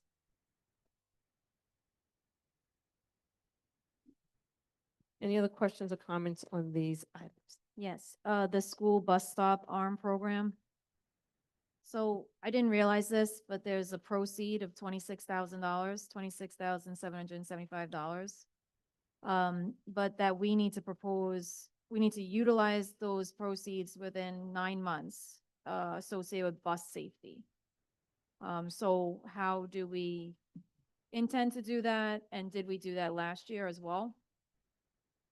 I believe we did do it last year, ma'am. The plan for the money this year is to include those speed radar signs so that people can see the speed they're traveling in school zones, as well as safety cones, speed bumps, and signage. That's the intention for the money. Okay, thank you very much. Sure. I'm sorry, any other questions on these items? All right, so Trustee Mesman, you stated that you wanted to vote separately on something, you said? Yes, number 3. Okay, so I have to rescind that motion. So you have a motion to rescind the motion 3C1 to 3C8. So motion to rescind Motion. the motion 3C1 to 3C8. Did you say? I Megan? said motion.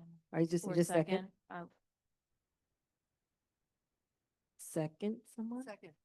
Leslie Kratz. So all those in favor of rescinding the motion? Aye. Aye. Aye. Motion carries 6-0. Can I have a motion for agenda items 3C1 to 3C2, please? Motion. Chris Neeren is first. Motion. Megan Messman is second. All those in favor? Aye. Aye. Aye. Motion carries 6-0. Can I have a motion for agenda items 3C3, please? Motion. Second. Chris Neeren is first. Megan Messman is second. All those in favor of this item? Aye. Aye. No. 5-1. Megan Messman is no. Motion carries 5-1. Can I do 3C4 to 3C8 altogether? Motion Yes. to approve. Second. Juan Leon is first, Leslie Kretz is second. All those in favor? Aye. Aye, motion carries 6-0. Can I have a motion for agenda item 3D1, please? Motion. Chris Neering is first, Second. Leslie Kretz is second. Any discussion on this item? Hearing and seeing none, all those in favor? Aye. Aye, motion carries 6-0. Can I have a motion for agenda item 3E1A through 1J? Motion. Second. Carol Seehoff is first, Chris Nairn is second. Legal, you reviewed all of these contracts? Yes. Any other discussion on this item? All those in favor? Aye. Aye, motion carries 6-0. Can I have a motion for agenda item 3F1, please? Motion. Second. Chris Nairn is first, Leslie Kretz is second. Any discussion on this item? There's some to be determines in there. Is that, did I see that? So this is a conference that we recently became aware of that we have to apply for through New York State. The date, there are 4 cohort sessions. The date of the first one would be before the next board meeting. It is free, so the application is due this week. We're just waiting for approval on it. Thank you. And it would be a mixed middle and high school team with administrators and teachers participating. Thank you. Any other discussion on this item? All those in favor? Aye. Aye, motion carries 6-0. Any old business or new business? Hearing and seeing none, can I have any community input regarding non-board agenda items?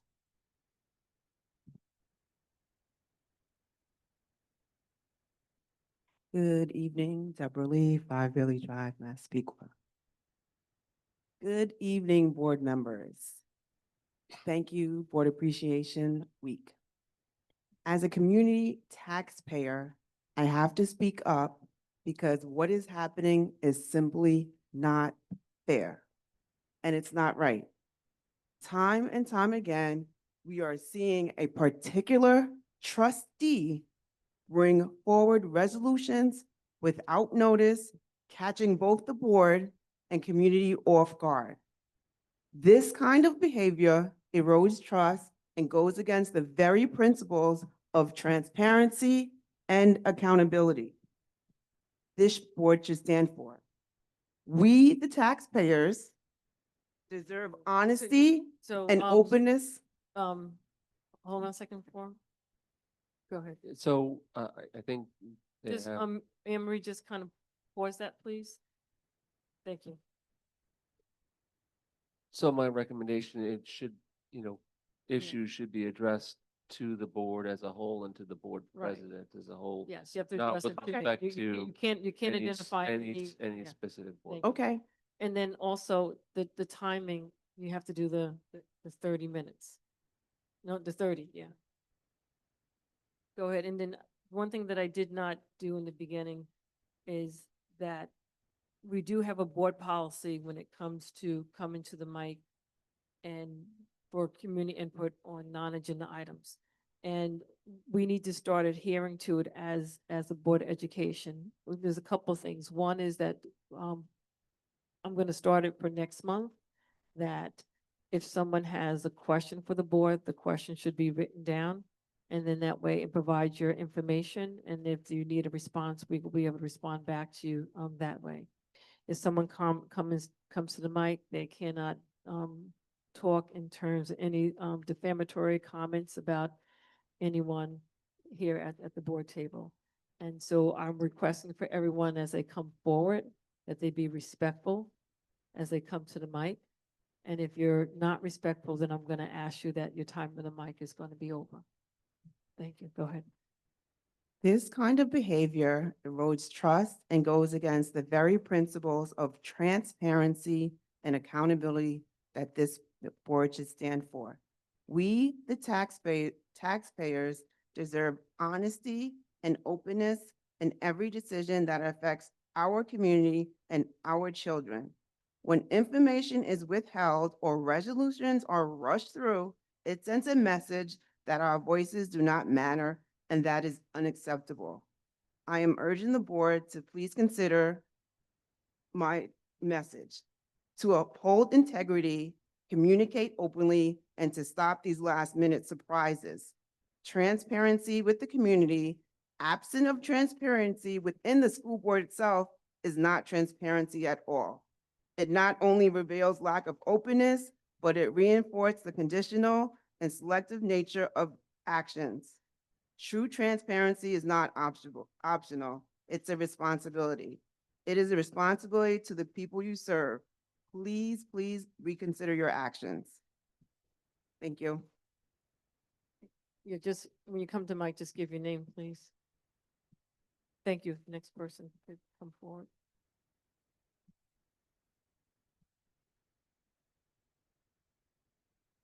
Just give us 1 second for her to Emery to reset it.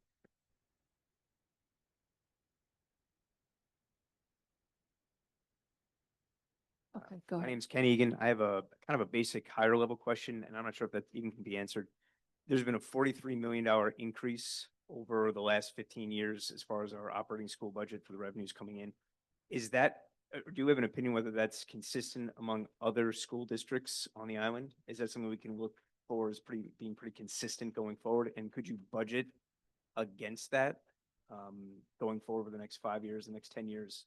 Because that obviously has an impact on our taxes and how that goes. But I was curious if you guys have an opinion whether this is normal across other school boards, other school districts. Right, so Emery, do you have the question?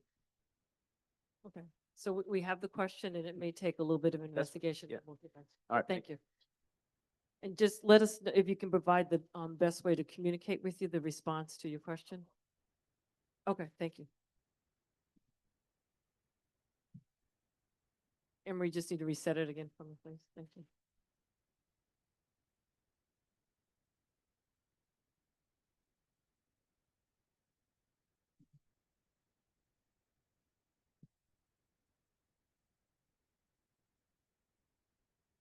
The next person can come forward.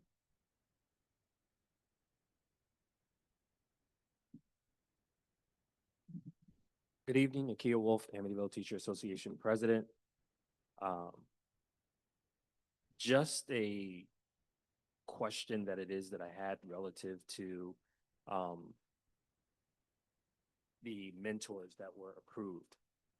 It seems as though I see mentor appointments for approval for second-year mentors, but I don't see any for third-year mentors. I don't know what was the rationale behind that. I don't know whether or not that is principal's recommendation. My concern as a union president is that without having those mentors and having the supports for those teachers as they go through their probationary period, they may not have the necessary supports that they need as they move on their journey to tenure. So since we don't have anything in place that states for the release of a teacher, whether or not there's any documentation, whether or not they've had opportunities for corrective action, I'm asking how this process came to be. How many third-year teachers do we have? How many of them are not receiving mentors, which obviously is all of them?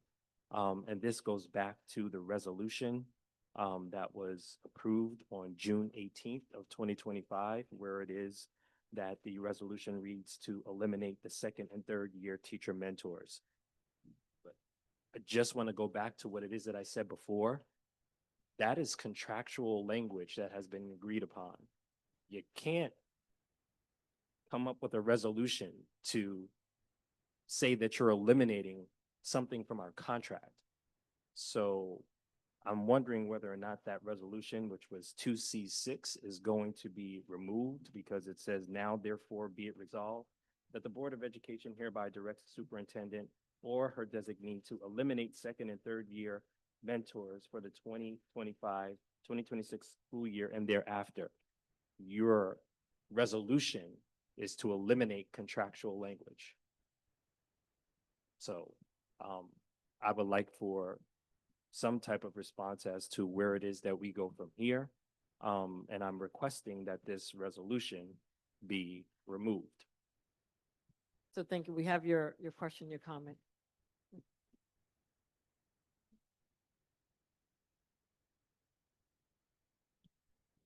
Well, hi, Danelle Cronin, Amityville. Just a quick question in reference to the assessment.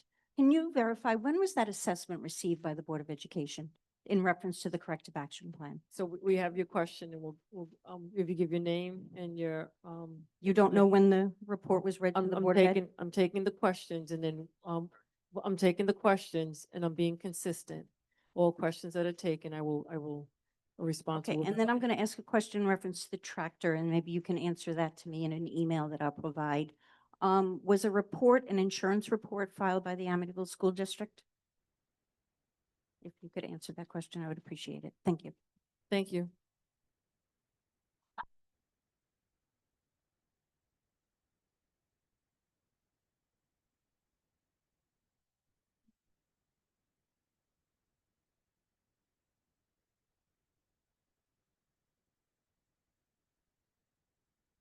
You go ahead. Hi, Caroline Fanning. Have a question because I'm confused and a little perplexed by Mr. Schneider's report about the state of our fiscal finances, because it seems like it's following a different kind of language. In all the time that I was following the district finances, we were very much concerned with our appropriated fund balance. And the percentage that we were accustomed to was anywhere under 4%. What you showed us was talking about appropriated fund balance plus reserves and pegging us as painting a really rosy picture at us having 15%.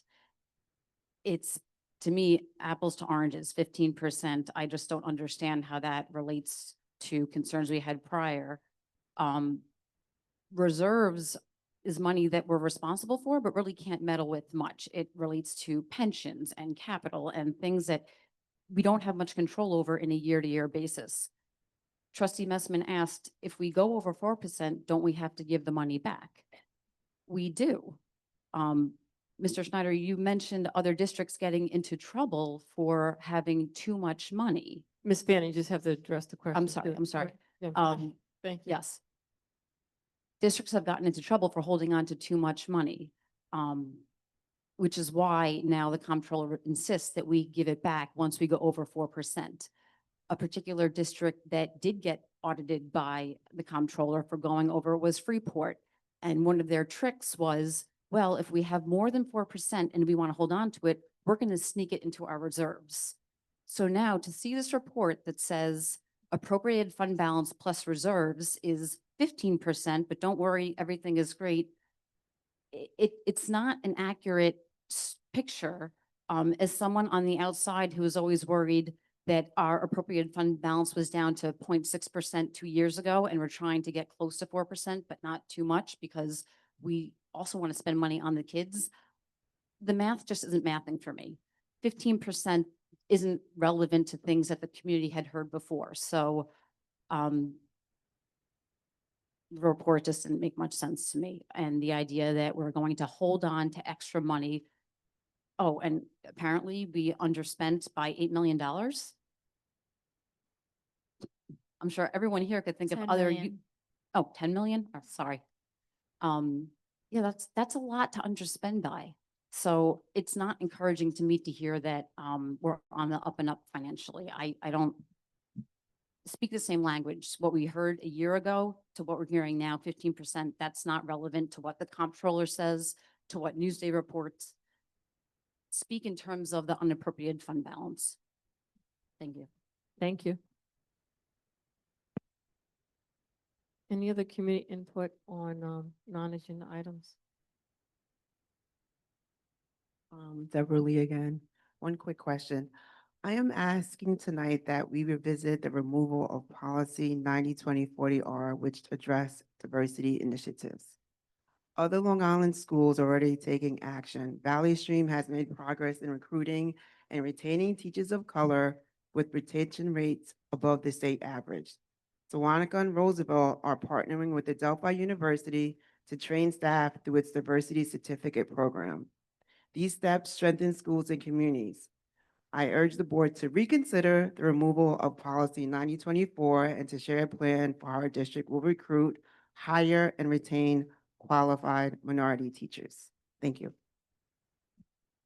Any other comments on non-agenda items? Seeing none. John? Can I just say something real quick? Excuse me 1 second.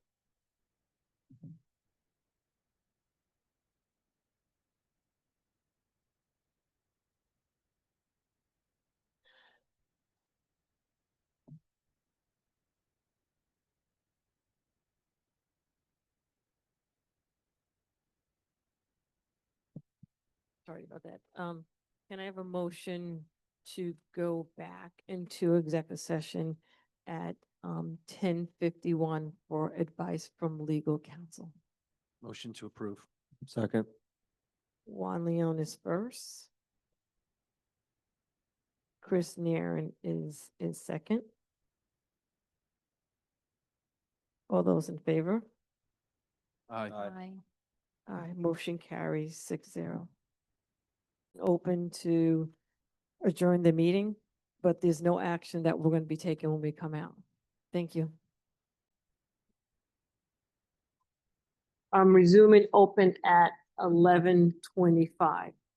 President open right now is President Lisa Johnson, first Vice President Juan Leon, second Vice President Chris Naring, and trustees Megan Messman, Leslie Kretz, Carol Seehoff, and our attorney, John Sheehan. Can I have a motion to adjourn the meeting at 11:26? Motion. Second. Leslie Kretz is first. No, Carol was first. Carol Seehoff is first, Leslie Kretz is second. All those in favor? Aye. Aye, motion carries 6-0. Thank you for joining. Very good. Good night. Wait, I want to